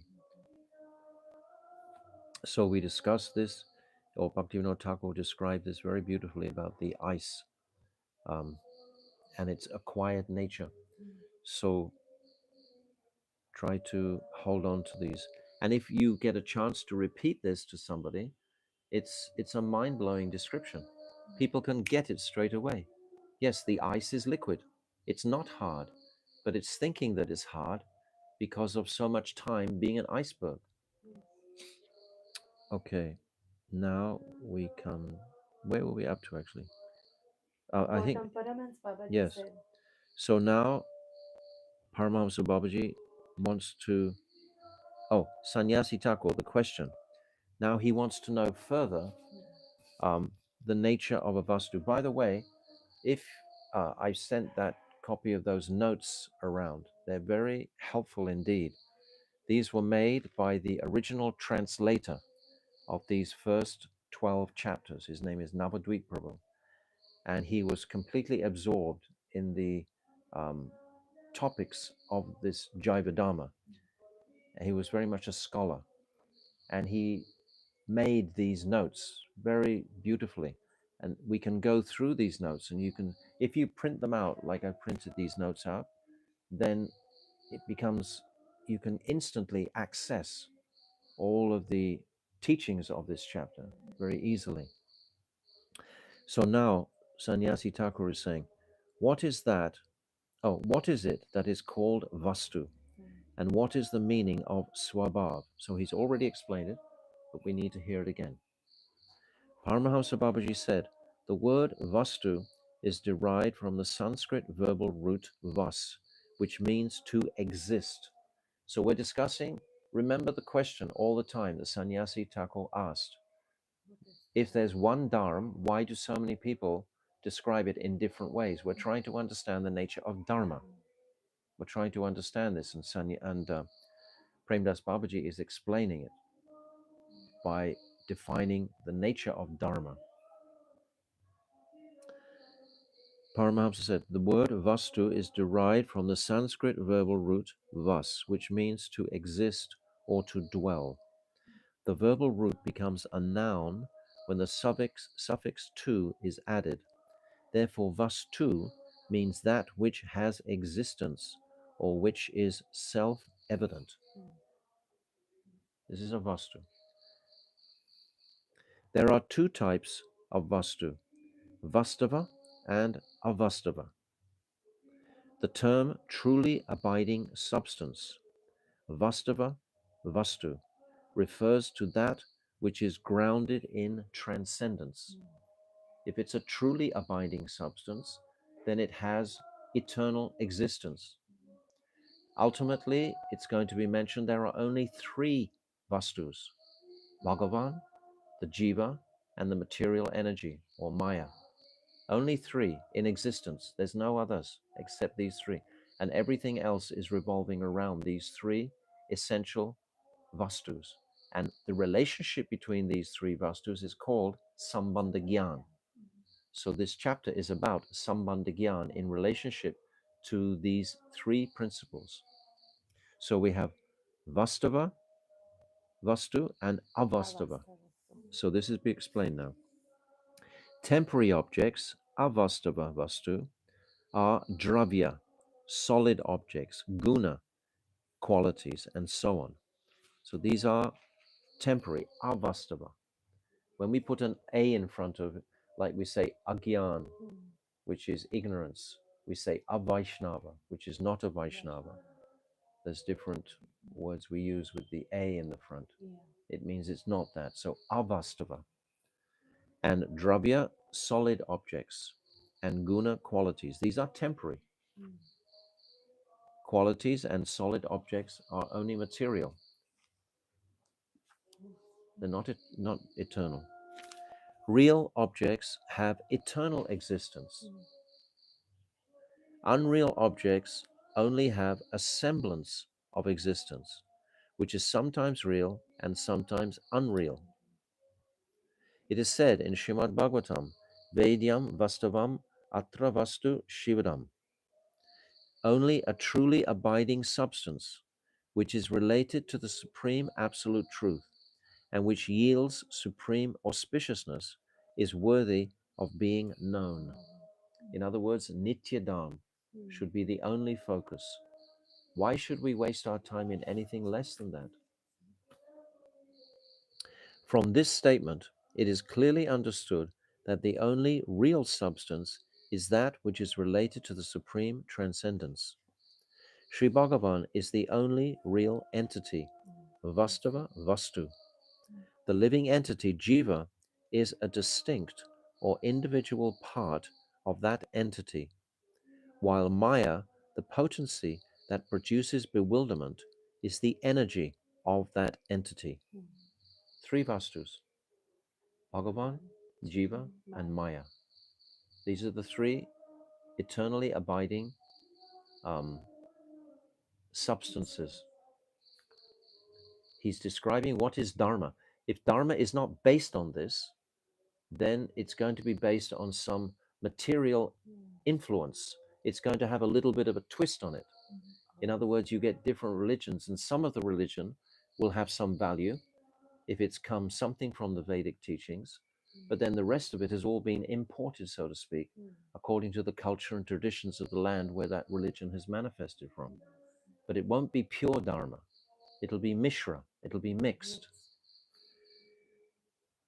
Therefore, the word Vastu refers to three fundamental principles: Bhagavan, the Jiva, and Maya. So understand that, and understand it in relationship to what is the meaning of Sambandha Gyan. It means the relationship between these three. What is my Jiva relationship with Krishna, ontologically, spiritually, and what is my relationship with Maya? Maya has the propensity to control me. Krishna controls Maya. My relationship with Krishna is one of servant.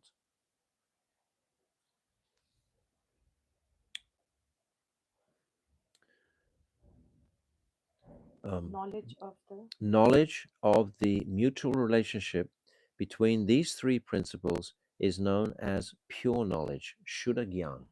It's also known as Sambandha Gyan, relationship. There are innumerable apparent representations of these three principles, and they are all regarded as avastava vastu, unreal substances, right? There's so many different relationships that the jiva has with material objects, friends, relatives, family, etc., etc. They are all temporary. If we understand this principle of eternal truths, our life becomes very strong. It's very much, we're building a platform of truth, of essential realities. And it's not what we had always thought it was previously. We have to be educated to come to accept this reality. That means we have to let go of what we previously considered was the absolute truth. This is what education means. When you accept a new focus, a new standard, a new truth, that means you let go of that previous impression and you come to the truthful impression. There are innumerable apparent representations of these three principles. They are all regarded as avastava vastu. Yes, they're not eternal. Unreal substances. The classification of phenomena into various categories, such as objects, dravya, and qualities, guna. The Sanskrit has to be placed there because later on there will be many references to dravya and guna. And if you understand clearly the meaning of them, it'll be very helpful. Which is undertaken by the Vaisheshika school of philosophy, is merely a deliberation on the nature of avastava vastu, temporary objects, though this Vaisheshika school is discussing the distinctions between material considerations. By the way, I think I have to educate you because I'm getting some very basic questions now. Somebody asked me the other day, where is the Falshruti? They didn't even know the Falshruti is actually in the book. And they might ask me questions about different terminologies. They're all in the back. I'm saying it again. I said it a couple of days ago. These three very comprehensive glossaries are there. Utilize this book. It's fully comprehensive. There's a very good index also at the back if you want to know a particular word. This should become our loving friend. And there's so much, it's so easy to access when you know the glossary, the Falshruti, the index, etc. Everything is there. Vaisheshik is there on page 914. Yes. Page 914. 914. Glossary of You terms. can read about the Vaisheshiki school or the Vaisheshiki philosophy. You can read that yourself for a more in-depth description. What was it? 914. 914. The special characteristic, Vishesh Gun, of any truly abiding substance is its factual nature. The jiva is a real entity and has eternal characteristic quality in his true nature. The jiva is a real entity and has eternal characteristic quality in his true nature. What's that? You said and has eternal, but it's and his eternal characteristics. The jiva is a real entity and his eternal characteristic quality is his true nature. Yes, thank you. My eyes are not as strong as they used to be. Correct me anytime. Sannyasi Maharaj said, Prabhu, I want to understand this topic very clearly. Bhaktivinoda Thakur is talking to us. We have to understand this topic very clearly. We want to, because it's very deep. And if we catch it, it'll make a world of difference in everything that we perceive in this world. It'll make this distinction between matter and spirit. I was saying this yesterday. It's the first teaching in Bhagavad Gita. What is the distinction between matter and spirit? Once that's understood categorically, then you're not going to be confused for anything. If there's various deaths or suffering or disasters, etc., you can see it in the context of what is eternal and what is temporary. It doesn't mean you become callous and hard to various catastrophes that happen in life and you just reside in some gyan type consciousness. The heart is also functioning with a sense of compassion, but at the same time, we don't go to pieces about it. If suddenly mother and father die, suddenly children die, yes, this is a tragedy. Don't try to say, oh, this is just their karma or something like that. How is that going to be comforting? We see it many, many times. Even Hiranyakashipu was preaching to his family members. I think it's the second chapter of the 7th canto. He's preaching to his family members about the death of Hiranyaksha. They're all weeping, etc. So even he is understanding the philosophical aspect. But at the same time, there is the material consideration. Bhaktivinoda Thakur, he talks about this in the 5th chapter, 6th chapter, I think, about being balanced. This is a holistic process. Everything has to be incorporated. Sannyasi Thakur, Sannyasi Maharaj said, Prabhu, I want to understand this topic very clearly.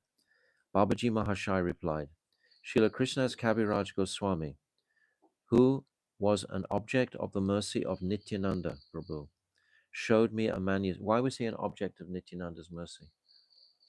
What's the pastime? When he, apparently in his family life, he argued with his brother. His brother had condemned Abhiram, Mini Caitanya Ram. Mini Caitanya Ram had visited their household, who was a exemplary pure devotee, and his brother and the Pujari, Gunanava, had not accepted what Mini Caitanya Ram was saying. They were only accepting Mahaprabhu. They were not accepting Nityananda, because Nityananda was in the mood of an avadut. So it was very hard for people to understand the avadut activities of Nityananda. So some would reject Nityananda. But Srila Krishnadas Kaviraj was very angry with this because his nishta was fully with Nityananda Prabhu. And that night he had a dream, and a beautiful person on a chariot with a palm frond on his emblem came, and it was Baladev, and ordered him directly to go to Vrindavan. So this was the mercy of Nityananda on Srila Krishnadas Kaviraj. He went to Vrindavan immediately at a young age. He was about 18 or 19. So sometimes we get the wrong impression because there's a beautiful painting that Shamrani did years ago, but it depicts Krishnadas Kaviraj as being an old man in the painting, seeing this vision of Baladev. He wasn't. If you go to the village here, his home village, Jalampur, I think is the name of it, but there you'll find his family house, and they will tell you categorically he left when he was about 18 or 19 years old. He never got married. He left at a late teens is when he left her and went to reside in Radhakund for the rest of his life, where he wrote the Govinda Lilamrita and the Chaitanya Charitamrita. So he was a young man when he left, not old. So I know personally I had the impression that he was old when he left because I could see this painting. Bhaktivedanta Swami Prabhupada said a painting tells 1,000 words. So if we're doing a painting to put in a divine holy book, it has to be under guidance and it has to be correct according to Tattva and Siddhanta. If it's not correct, I don't know how that got, because Prabhupada was directing all of Shamrani Didi's works. But that image of the old man, old Krishnadas Kaviraj, made me always have that impression that he left late. No, he left when he was young. So that's just a note to add. So Krishnadas Kaviraj Goswami showed me a manuscript that he had written with his own hand. Sriman Mahaprabhu has instructed us on this subject in the book named Chaitanya Charitamrita, Madhya Lila 20:108 as follows.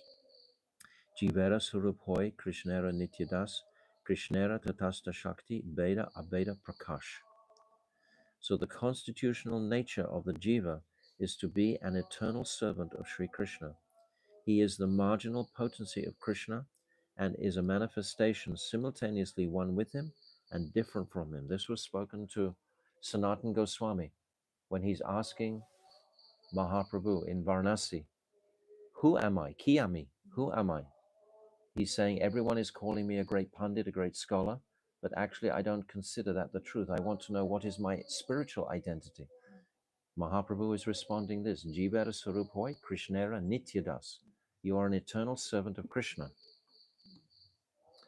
And then Krishna Buli se Jiva Anadi Bahir Mukh. Ataiva Maya Tare Deya Samsara Duk. This is again from the same chapter, Madhya Lila 20, Chaitanya Charitamrita.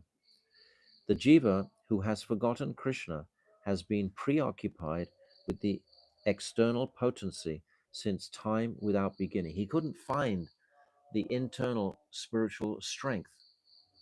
So the overpowering potency of the illusory energy completely took away the jiva's power to discriminate, and he just falls under this sway. Why? Because the jiva wants to enjoy matter. That's the specific reason why the jiva actually comes into this world. He does get a choice in the Tatashta region. He gets a choice to either go back and serve the Lord in his divine spiritual form, or to become like the Lord and like the enjoyer, like the bhakta, the bhaktari, the enjoyer. We are not the enjoyers, we are the enjoyed.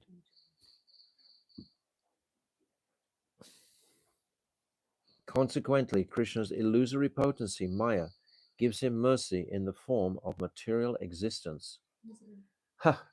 This is mercy. We have to consider all the difficulties in life as mercy. And why are they mercy? Because hopefully they will push us into a place of exasperation with the sufferings. And we'll finally just bow down our heads on our knees. Dear Lord, how can I be relieved of this shocking suffering? When we hear of suffering conditions in the world, actually it's mercy on those jivas. It's karma also, of course, that they are undergoing. But simultaneously, the devotee will see it as mercy. But the materialist will see it as his karma. He'll see it as the fruits of his previous activities. But the devotee sees that as mercy, mercy which will bring him closer to the... This is the land, the world in Jambadweep, in this Burloka of Karma Yoni. Karma Yoni means the species of karma. In the heavenly planets, it's Bhoga Yoni. It's the pleasure species. In the lower planets, it's Papa Yoni. But here it's Karma Yoni. We are incurring our various karmas. But these karmas are going to give us mercy. Jiva Goswami, he says, Dear Lord, please demonstrate this suffering condition as your mercy. I am understanding that all this suffering is nothing but your mercy. Whatever suffering I am undergoing. Therefore, the devotee can become tolerant of all the various afflictions that confront him during his life. Krishna is the complete transcendental substance, Chidvastu. Chid means eternal, spiritual, fully transcendental. Krishna is that Chidvastu. He is often compared to the sun of the spiritual realm, and the jivas are compared to the sun's atomic particles of light. Jivas are innumerable. When it is said that they are individual parts of Krishna, it does not mean that they are like the pieces of stone that form a mountain. Although innumerable jiva portions emanate from Sri Krishna, he is not diminished by this in the slightest.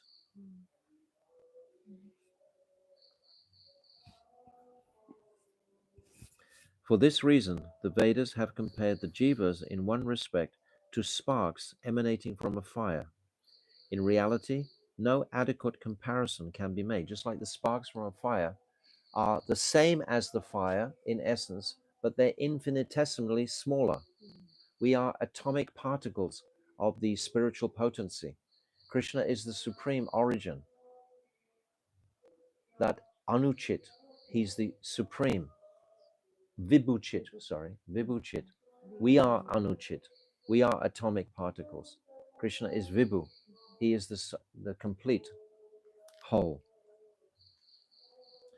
So just like the sparks from a fire, a spark can ignite a whole blaze that could even incinerate the whole world if it touched the dry grass, etc. It has the same potency, but it's infinitesimally smaller. Like as another example of taking a spoonful of water from the ocean. The spoonful of water is exactly the same constitution as the ocean, but the difference is in its quantity. It's very, very infinitesimal, small. It's so simple philosophy, really. If it wasn't simple, it wouldn't be the absolute truth. It's not, it's only complex if you're fighting about it. But if you're accepting it, it's the most simple, conclusive truths for the consciousness. It's like we get bathed in this nectar of the absolute reality, and the soul is so relieved. Consciousness is the soul. The symptom of soul is consciousness. So the consciousness is totally bathed in the nectar of the absolute truth when it's revealed to him. This is why reading a shastra like this can be so comforting and so satisfying for the sadhak to absorb himself in. Although innumerable jiva portions emanate from Krishna, he is not diminished by this in the slightest. For this reason, the Vedas have compared the jivas in one respect to sparks emanating from a fire. Yes, the fire doesn't diminish because the sparks emanate out of it. In reality, no adequate comparison can be made. No comparison whether to sparks of a blazing fire, atomic particles within the rays of the sun, or gold produced from powerful mystic jewels is completely appropriate, because we're trying to use material words to describe a transcendental situation. We're limited. We don't have the vocabulary, but we're getting something of a focus. What's it called? Saki Chandranaya, where if you want to see a certain star that is very small, you look to the higher, the more bright star, and then you say, oh, it's close to this star. This is the philosophy of Saki Chandranaya. Or looking to the moon. Where is the moon? Oh, look between those branches of the tree. There it is. So you're getting some indication by these material words and language. Some indication is there. When we chant nicely, when we chant without offenses, when we actually act on these teachings of trying to become detached from this material world, then mercy will flow from that quarter, from that son of Krishna, from that supreme entity. Mercy will come in the consciousness to understand, to appreciate it more deeply, to realize it, to have realization. We want vigyan, not gyan. We want realization of these truths. What's the point of gyan? There's so many gyanis. We need gyan to purify our ignorance, that avidya. But really, the jiva should be hankering for this vigyan, this realization of these truths. This is why we chant. We want to have direct, perceptive realization. The true nature of the jiva is easily revealed in the heart, but only when the mundane conception of these comparisons is given up. That's basically what I just said, isn't it? Yes. When we can't attain it through mundane language and words. We can only attain it through our diligent practice and our consciousness is becoming linked with the divine consciousness. We are Vibhinamsa. Vibhinamsa is the terminology that we're familiar with. Separated. Vibhin means separated. Angsa. Separated from that supreme Angsi. Krishna is the Angsi, the whole, and we are separated from him.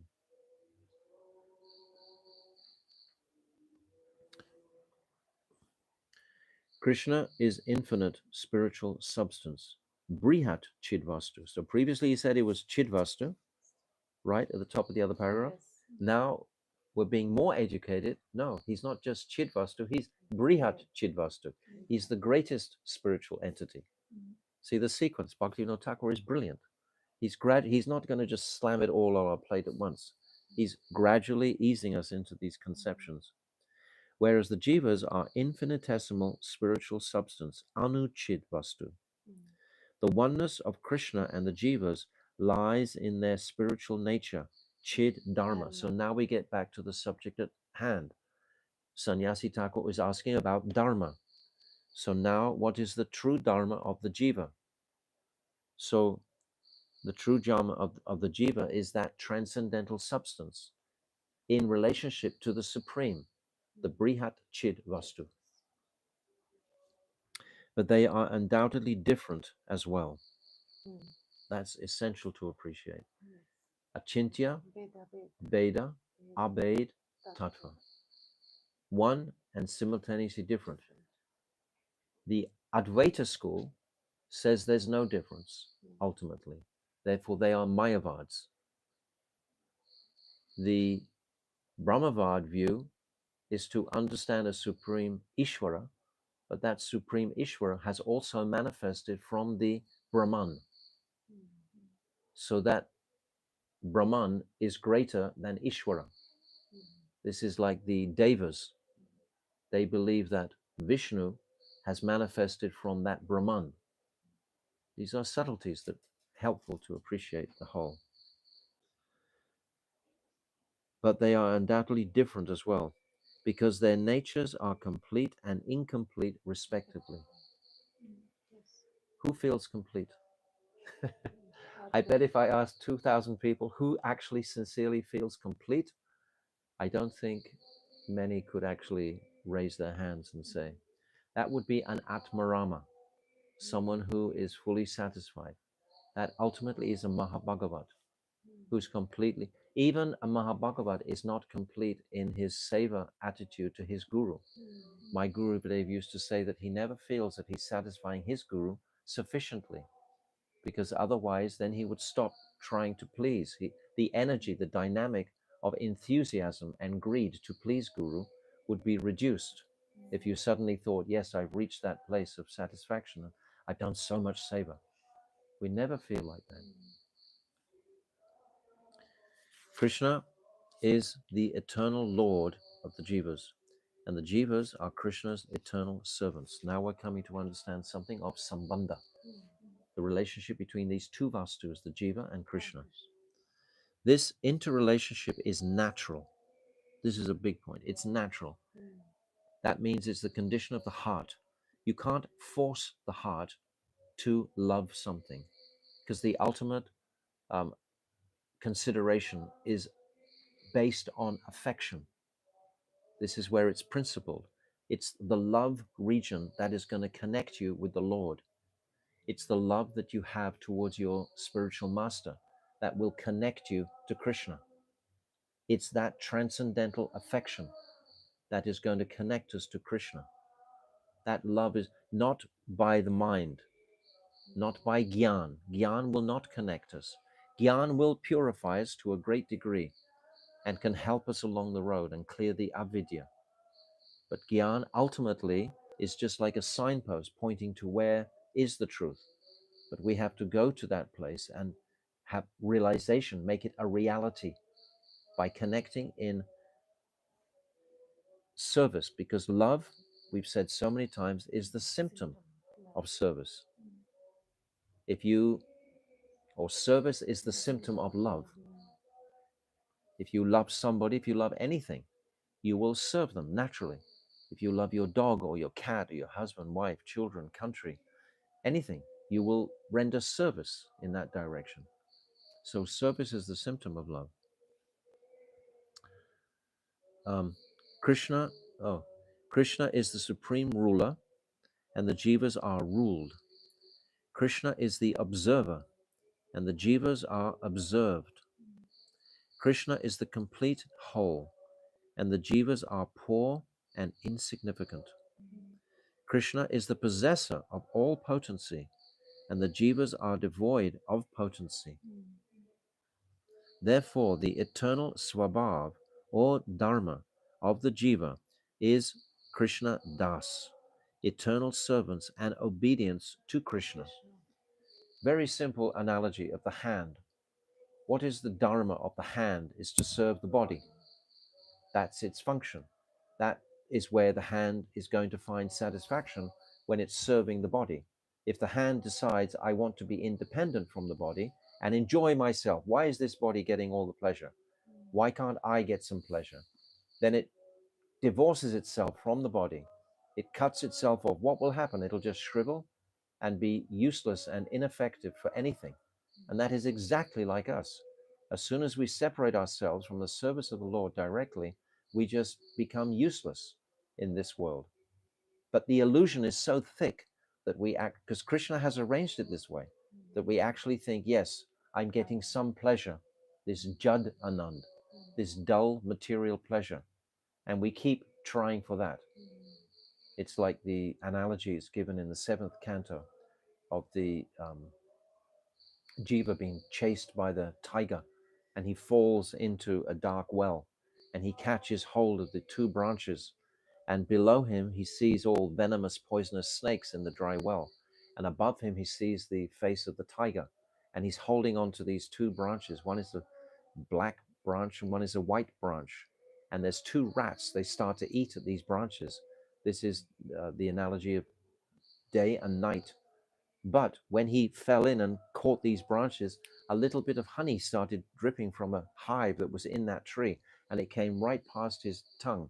And he sticks his tongue out and tastes the honey. And for a fraction of a moment, he thinks, now I'm happy. But look at his dilemma. There's a tiger above. His time is being eaten by these rats. He's got danger below. Where is there any cause for happiness? It's danger. But he's thinking momentarily, this is Maya. This is the nature of the hand divorces itself from the body, and for some moments it thinks it's getting some pleasure with that independence from the whole. But how quickly is that terminated by the conflicting misery? I'll read that last sentence again. Therefore, the eternal swabhav or dharma of the jiva is Krishna Das, eternal service and obedience to Krishna. That little paragraph we've just read is so phenomenal. I mean, every single sentence is like a power pack. You can read it again and again to get confirmed of our position in relationship to the supreme position. Because this is always our difficulty. Even when you start to chant a few nice rounds, you'll get some pride straight away. Oh, I'm chanting so nicely. We'll start to understand a little bit of, oh, I can understand Jaivedama. Oh, I can, it's always this I becomes prominent. This pride must be purified. And Guru and Vaishnavas can really help. That's why we need this association. We need association in our lives. Otherwise, this pride will take us, and we won't even know it's taken over us. It'll lead us into all dangerous kind of situations. Krishna is endowed with unlimited potencies, his Shaktis. His complete potency, Purna Shakti, is perceived in the manifestation of the spiritual world, Chit Jagat. Who is that supreme Shakti that is personified? It's Sri Radha. Sri Radha is that supreme potency that even has the ability to control Krishna. We were saying yesterday, I was describing to you, Krishna's Radharani's fragrance bewilders Krishna. Krishna is bewildering the whole world by the sound of his flute, and yet the sound of Radharani's ankle bells bewilder him. So this is a remarkable phenomenon, that Krishna is the origin of Shakti, and yet the Shakti has the ability to control Krishna. Why? Because of what we just said, through her love. Aradhana means that one who has the most worship for Krishna, the most love for Krishna. The deepest attraction to Krishna is Radha. Adhika, that means someone who is beyond the best in their ability to please Krishna, to satisfy Krishna. Radhika.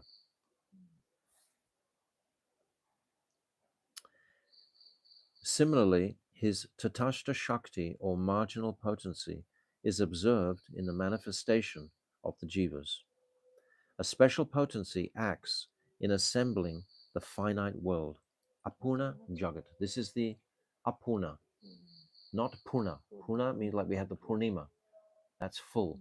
Apuna means not full. Jagat means the material world. Means what? World.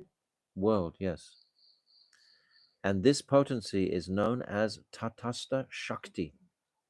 The action of the marginal potency is to create an entity, Vastu, which exists between the animate objects, Chidvastu, and inanimate objects, Achidvastu. This is the purpose of Tatastha. It has actually the ability to go between two, the spirit and matter. This had to be manifested for the material world to have existence. There can be no existence if there's no connection between the spirit and matter. So it's this Tatashta Shakti that creates the connection between the spirit and matter. We are living that, we are that marginal energy. The action of the marginal potency is to create an entity Vastu which exists between the animate objects Chidvastu and inanimate objects Achidvastu, and which can maintain a relationship with both the spiritual and material worlds. Purely transcendental entities are by nature quite the opposite to inanimate objects, and therefore have no connection whatsoever with them. The pure devotee actually doesn't have any connection with matter because he has no attachment to matter. He will interact with matter for the sake of service, but in his transcendental state of consciousness, he has no connection.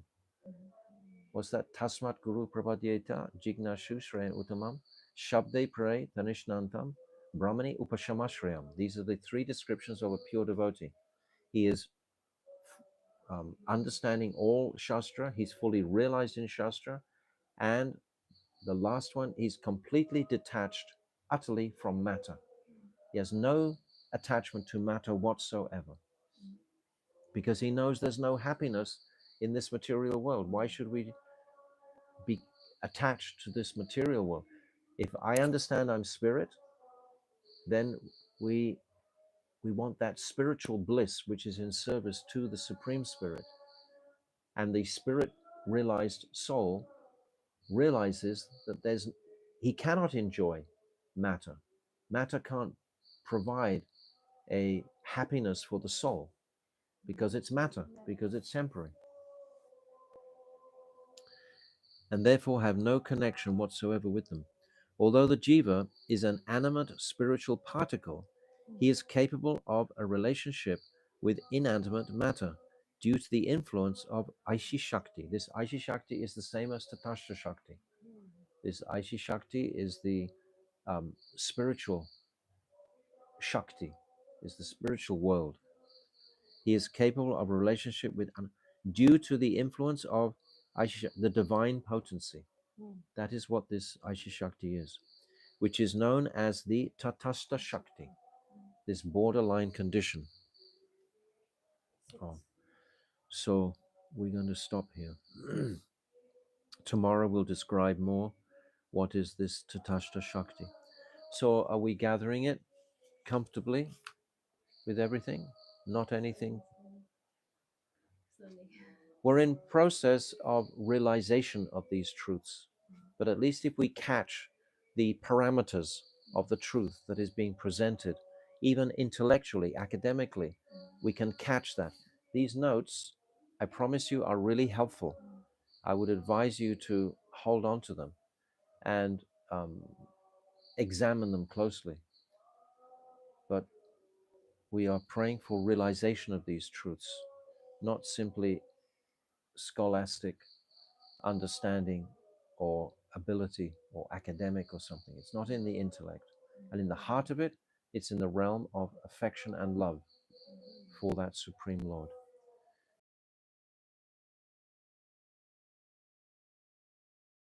We went over this topic, but we'll have to go it again because it's so important to appreciate where are we in the uh, in the world of energies. Who are we? We are Antaranga Shakti. but we're also influenced towards Bahiranga. We're marginal. We're in this Tatashta. There's the internal energy and the external energy. And Krishna wanted an entity that could relate to both of those energies. So the jiva was manifested from the Tatashta region. So I said yesterday that Tatashta is not a geographical location. It's a state of consciousness, marginal. And we're in that state of consciousness constantly. I said also yesterday how it's not a historic decision that we made to come into this world, but it's a ever-present decision that we're experiencing daily. We want to do this, which is towards Krishna, and then again, we're oppressed by the delusion of this world, and we get influenced by Maya, and we neglect that service to Krishna again and again. So we're oscillating. So this is causing great disturbance to the consciousness to remain steady in his progress forward. But gradually, with the purity of the heart and the chanting and the mercy of Guru and the mercy of all these personalities that, like we've been describing, we are hungry for mercy, that kripa, to take us forward. So now, halfway down, page 9, Page 12. page 12, yes. Sorry, page 12. Yes, we're going to describe the Tatashta Shakti. I'll read the sentence before this last paragraph. Although the jiva is an animate spiritual particle, he is capable of a relationship with inanimate matter due to the influence of Aishi Shakti, a divine potency which is known as the Tatastha Shakti. So yes, we are capable of a relationship with the Supreme Lord, but this influence of inanimate matter, these are all lessons that we've been hearing for so many years. But how much realized are we in these topics? How much have we realized these topics? That's why we need to hear them repeatedly. Because in the heat of the moment, in the cold winter morning when you're taking a shower, do we know we're not the body when we're jumping in there? And in the heat of summer, do we know we're not the body when we're experiencing so much oppression from the elements, etc.? So in all of these cases, we need to be constantly reminding ourselves of this predicament. We are in a predicament, but we can purify this predicament and come out by understanding these topics clearly. So the boundary region between land and the water of a river is known as a tata, or shore. This tata may be considered to be both land and water. In other words, it is situated in both. We see on the beach, on the shoreline, where is the edge of the beach? It's changing every second. It's moving. It's fluctuating. Sometimes it's covered. Sometimes it's not covered. So it's not defined. It's not definitive. So this Tatashta is like that. We are fluctuating between the two states of consciousness. The divine Isa Shakti, which is situated in the border region, upholds the properties of both land and water, as it were, in one existential entity. So we are that existential entity. We are that existential entity that is able to have these two energies manifesting simultaneously. But our path is very clear. We are seeing the deformity of Maya, and we're seeing the beauty of Krishna consciousness, and we're working towards that path. The jiva's nature is spiritual, but still his composition is such that he can become controlled by Jad Dharma, the inert nature. Yes, so essentially we are spirit. We should always remember that in every single instance, especially at some point we are all going to die. Are we going to be present-minded sufficiently in our consciousnesses to be appreciating I am spirit? Now my body is deteriorating and dying, even though it perhaps is bringing so much pain. The temperature rises to such a high degree when we leave the body. The mind becomes bewildered. but have we practiced sufficiently in this birth to maintain? So that point of affection, and how does that point of affection begin to manifest? By appreciating the enormity of the affection between Radha and Krishna. When we meditate on the sweetness and speciality of their relationship and how astonishing is the love that Radha has for Krishna. It's beyond words, this chamatkara, astonishing, completely vichitrata, this achintya, the height and depth of this love. So we are witnessing this. So now in my own vision as a conditioned jiva, how can I bring my heart to, at minimum, serve Sri Radhika in her service to Krishna by hearing more and more of the sweetness and speciality of the pastimes, especially all pastimes in Vrindavan, of course. When we hear these leelas, they can melt the heart. We must hear the leelas, not simply gyan, not simply be packed up with philosophical conclusions, etc. I've said so many times, my Gurudev used to say that gyan is like the horse and the leela is like the rider. We want to hear repeatedly about the loving pastimes between Radha and Krishna and the Sakhis, and especially between the Manjaris and Sri Radhika, because this is the gift that Mahaprabhu is bestowing on the jivas at this particular time, this Swabhakti Shriyam. This is the gift. So always we're focusing and remembering this. The pastimes in particular, and cultivating a mood of affection and love by service. When we perform service, you can't perform loving service unless you have a loving relationship with the object, can you? If you're doing your bhoga offering, but you're not feeling any affinity with the Lord, you're not it's just like a ritual. It's like a smarta Brahman. You're just doing it, ringing the bell, chanting the mantras, but not really considering what you're doing. Many times the devotees become almost abstract, almost impersonal, because they're not considering the object of their worship sufficiently. So it's very important to be taking stock of my focus. My Gurudev used to say at least 5 times a day, we should assess the strength of my devotion. Am I really performing devotional service?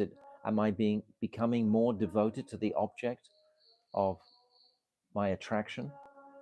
Or is it just a ritualistic thing? Of course, initially it is ritualistic because I don't know anything else. So I'm just doing what I have, the instructions that I have respect for those masters who are teaching me this. So I'm doing it like that. But at some point, that has to transform into a reality. We talked about vigyan, not just gyan. It has to translate into vigyan, where I'm experiencing direct perception. Pratyakshabagamam dharmyam. This is described in the 9th chapter of Bhagavad Gita. This knowledge can be perceived by direct perception. So we have to bring it to this place to be a reality. Otherwise, it's just mental and just gyan and becomes dry. The jiva's nature is spiritual, but still his composition is such that he can become controlled by jad dharma. That means dull dharma, the inert nature. Therefore, the Bada Jiva, conditioned soul, is not beyond all connection with matter, unlike the jivas in the spiritual domain. The jivas in the spiritual domain, it's described in chapter 16, don't even know Maya exists. But we do have this attraction because we're encased in these material bodies. And unless we're finding bliss in our service towards the Lord, we will for sure seek bliss in the material world. So we must keep up the steam, so to speak. Nonetheless, he is distinct from dull matter because of his animate spiritual nature. Since the jiva is by nature different from both the purely spiritual entities and dull matter, he is classified as a separate principle. So it's not really an easy situation to be in, to be a jiva in the conditioned world, because like we're stuck between these two abilities to associate with spirit, and because I am spirit, and the fact that I've forgotten that nature, and to be attracted towards the material nature. It bangs us around from side to side. We have to be very careful and very serious and very determined to leave that illusory world of pleasure behind and seek the pleasure of Krishna carefully. Therefore, the eternal distinction between Bhagavan and the jiva must be accepted. So, this distinction, I'll just read more. Bhagavan is the supreme ruler of Maya, his external potency which creates bewilderment, which is under his full control. The jiva, on the other hand, may under certain circumstances be controlled by Maya, for he is subject to its influence. Hence, these three principles, Bhagavan, the jiva, and Maya, are real, paramartik, satya, and eternal. So only these three principles are vastus, Bhagavan, the jiva, and Maya. These are the three vastus. Of these three, Bhagavan is the supreme eternal principle, is the foundation of the other principles. The following statement of Sri Katha Upanishad 2.2.13 confirms this. Nityo Nityanam Chaitanas Chaitananam. He is the supreme eternal amongst all eternals, and the fundamental sentient being amongst all sentient beings. How wonderful to know that conclusively, that he is the supreme eternal. Whatever sort of Maya I get into, he's still going to be the supreme eternal. And I must keep remembering him to save me from this attraction to the illusory energy. The jiva is by nature both an eternal servant of Krishna and a representation of his marginal potency. This demonstrates that the jiva is distinct from Bhagavan, yet at the same time is not separate from him. He is therefore a manifestation that is both different and non-different, a Bheda Prakash. The jiva is subject to domination by Maya, whereas Bhagavan is the controller of Maya. Herein lies the eternal distinction between the jiva and Bhagavan. On the other hand, the jiva is by his constitutional nature a transcendental entity, Chidvastu, and Bhagavan is also by nature Chidvastu. Moreover, the jiva is a special potency of Bhagavan. Herein lies the eternal non-distinction between these two. Where eternal distinction and non-distinction are found at one and the same time, eternal distinction takes prominence. Very obvious. We gave the example yesterday. We're talking about a spoonful of water from the ocean. The distinction between the quantity of a spoonful of water and the vast ocean is just enormous. But the quality of the water in this teaspoon is the same as the quality in the ocean. This is the condition of the jiva. Now, just for a moment, we can turn ahead to page 346.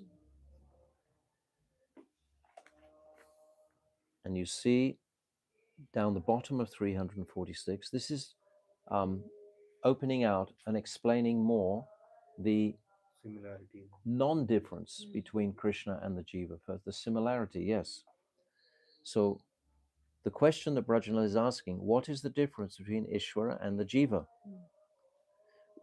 Babaji, first you should understand the non-difference between Ishvara and the jiva. And after that, I'll explain their eternal difference. Ishvara is the embodiment of knowledge, Gyan Swarup, the knower, Nata Swarup, one who considers or reflects, Manta Swarup, and the enjoyer, Bhaktri Swarup. He is self-effulgent, Swaprakash, and he also illuminates others, Paraprakash. He has his own desires, Ichamayi, and he is the knower of all, Ketra Gyan. The Jiva too is the form of knowledge, the knower and the enjoyer. He too is self-effulgent, and he illuminates others. For example, if you're feeling very happy and joyful, you can make others feel happy and joyful and illuminated. You have your own aura, effulgence. Krishna has his aura and effulgence. You have the propensity to enjoy. Krishna has the propensity to enjoy. We can reflect and consider mantra, and Krishna also reflects. We know something of our own individual bodies. Krishna, but the distinction is that Krishna knows all bodies.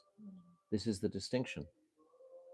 So there's 9 of them actually altogether, and they're very, very helpful to commit to memory, to actually know this. Gyan Sarup, Nata Sarup, Bhakti Sarup, Mantra Sarup, Paraprakash, Swaprakash, Ketra Gyan,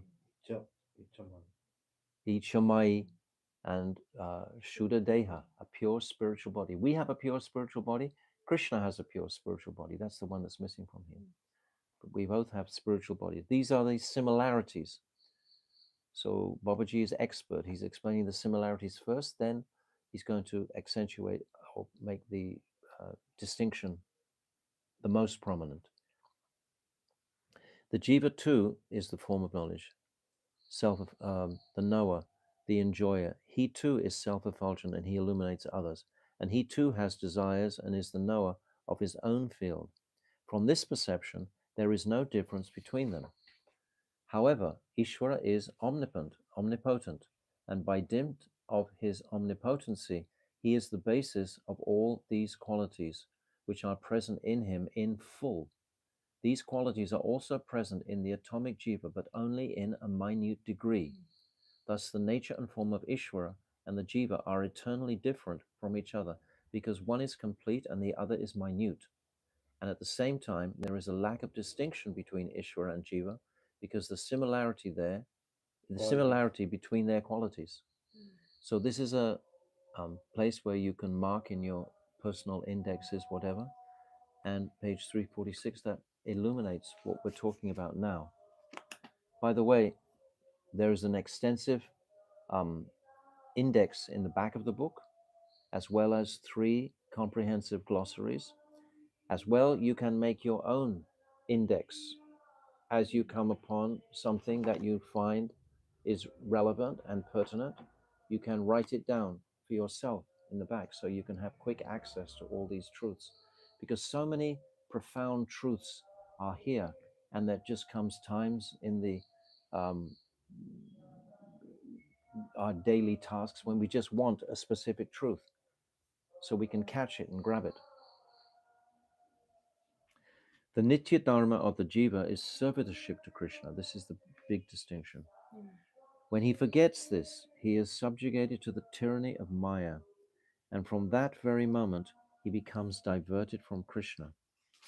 The fall of the Jiva does not take place within the context of material time. This is what I was saying before. It's not a historic fall that we had. It's a continuous. Non-material time has no material past, present, and future. We are in material time, so we're trying to put a point. When did I make that? But actually it was made in the eternal realm. And then, but we are continually making that decision to turn away from Krishna. We were eternally Baddha. Yes, we're eternally Baddha until we're not eternally Baddha. This is a wonderful appreciation. We are Baddha Jiva, but there will become a time when we lose that conditioning and we embrace Krishna fully, and then we are no longer eternally bound. So in a sense, it seems like eternal because it's from time immemorial that we have been bound. And while we are bound, it seems eternal. But there is an end to the bondage, without a doubt, when we connect in love, service to Krishna. So once when Baddhajivi becomes eternally liberated, Of course. so he becomes Nitya Siddha? Yes. Yes, eternally liberated. Like we have the sadhana siddha gopis. We have those nitya siddha gopis, and then we have the sadhana siddha gopis also. Mm. It's interesting, isn't it? Yes. That you can be bound eternally, and then you're not bound eternally.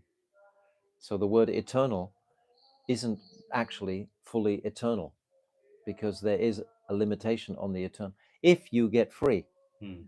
that's the point. That depends on our own responsibility. It's not a magic thing going to happen. Of course, many magical things will happen by the Lord's mercy. But in principle, the jiva has to take responsibility for that decision to fully die to live, Srila Bhakti Rakshakshita Maharaj said. Just drop the whole material conception completely. Die to live. It is meaningless. That place of refuge we keep taking, that security of my mind, my body, my family, my country, my home, everything. This is all ephemeral. It's all nimitic. Maharaj, I have one more question. Means on this point, and you were talking about how do we are saying that we are not this material we are chit vastu and not this, and how do we implement that in our daily life? So we keep getting thoughts about which is not related to Krishna. So how do we deal with that? It's a process. It's a process. It's a process. Bhaktisiddhanta Saraswati said the first point of bhajan, now think about this, is patience. We have to have patience with ourselves. We have to have patience with the length of time it's going to take to purify our dirty conditioned consciousnesses from billions of years in different bodies, etc. They have to be purified. That takes time. These distracting thoughts that come in for our own sense gratification, exploitation of the world, they will come in. But what sort of determination am I having to leave those aside? So, like a sadhak, how does he deal with that? Like sometimes He it's takes shelter. frustrating. He takes shelter of his guru. Mm. I can remember once having a most amazing dream about my Gurudev, and I was standing with my Gurudev.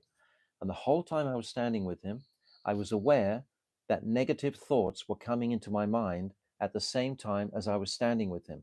And those negative thoughts took the form of like black crows with very sharp razor hoods on their heads. And they were like attacking me, attacking my consciousness while I was standing with my Gurudev. And my Gurudev was pushing them all back Mm. as they were coming. He was deflecting them all. And I was feeling wonderful because none of these black thoughts were actually allowed to enter by the mercy of my Guru. So the answer to your question, Gokul, is the mercy of Guru is going to be very instrumental in this, keeping these dark negative thoughts aside. But as we progress, Guru is not constantly going to be there, deflect. We have to grow up and we have to deflect those thoughts ourselves.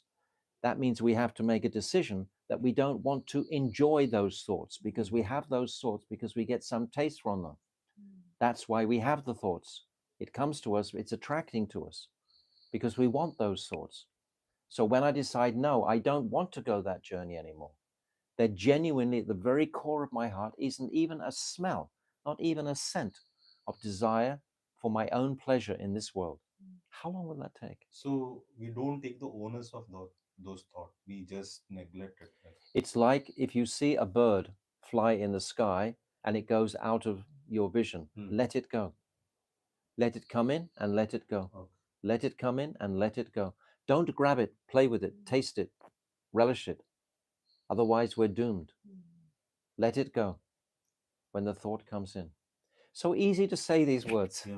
Sitting here and saying these words is easy.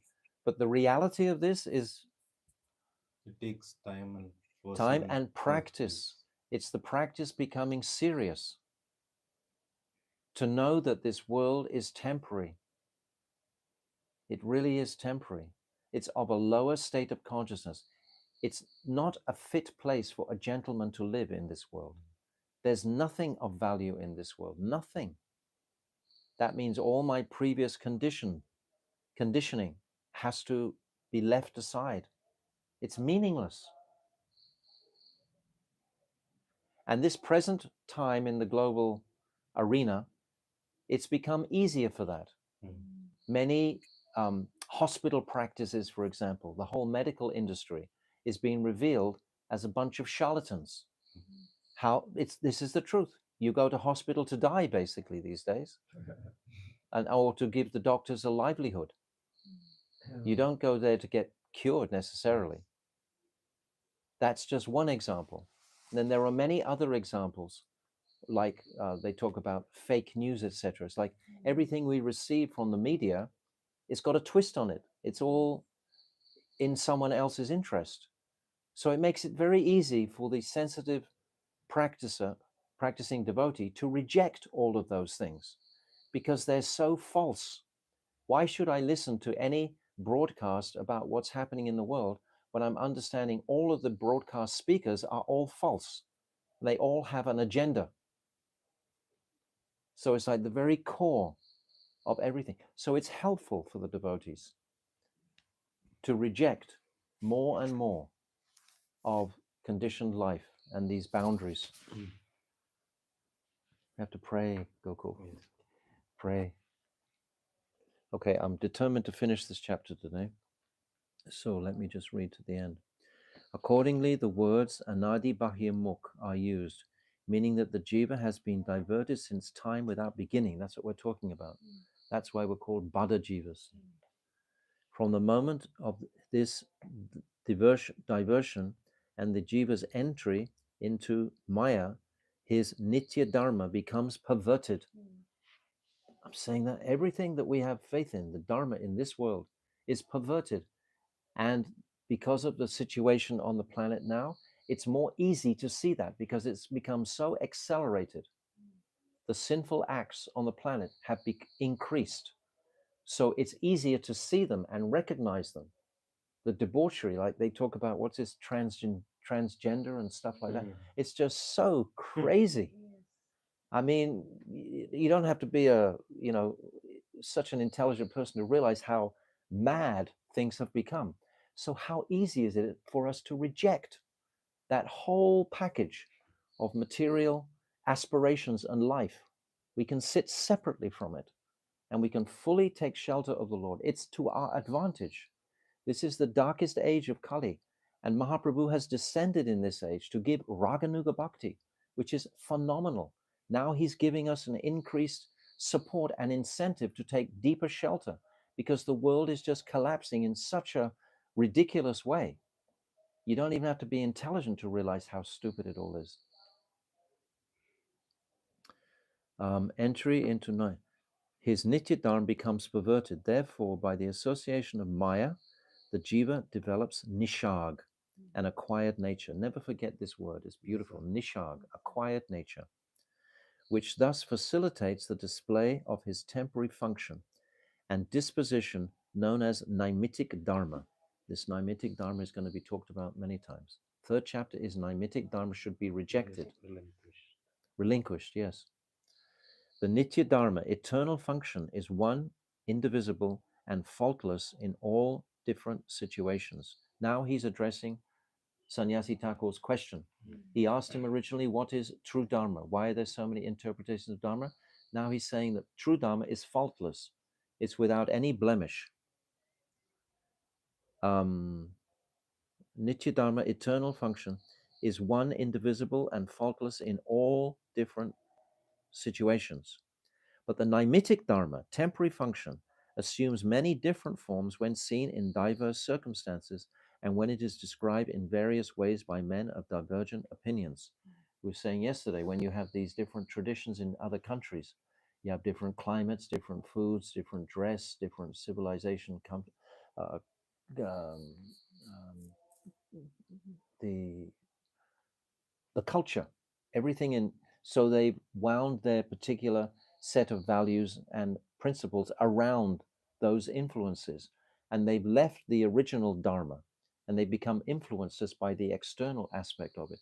Therefore, they're calling their religion, oh, this is the best, or whatever. And then they fight about each other with each other, which means it can't be really religion. It's not Dharma. It's a big, beautiful point that Bhaktivinoda Thakur is bringing to our attention right at the beginning. What is true Dharma? We need to meditate on these topics deeply. Having spoken thus, Paramahamsa Babaji stopped and began to chant Sri Harinam Japa. Hearing this explanation of spiritual truths, Sannyasi Thakur offered prostrated obeisances and said, Prabhu, I shall deliberate on all these topics today. Tomorrow I shall submit at your lotus feet any questions that may arise. So thus ends the first chapter of Jaivedharma. So we'll conclude for today's session and we'll meet on Monday, not tomorrow, and we'll start with chapter 2. The basic thread, the essence has been established in this first chapter. I said previously, my Gurudev has said that out of all these chapters, the first 4 are the most important. Out of the first 4, the first 2. And out of the first 2, the first 1. Everything has been said here. If you read nothing else except this first chapter, you've gone a long way with your spiritual progress, without a doubt. So this chapter is really important to absorb fully. And I think I've explained all the terminologies quite simply, avastu, and what is nishag. It's all explained here very clearly. So I hope you will, if you read those notes that we sent out, they're very comprehensive, very helpful. Okay, so we'll begin chapter 2 next week on Monday. Jaivedharma ki jai. Srila Bhaktivinoda Thakur ki jai. Ananta Kota Vaishnava Vrinda ki jai. Gaur Premanandi Hari Hari Bol.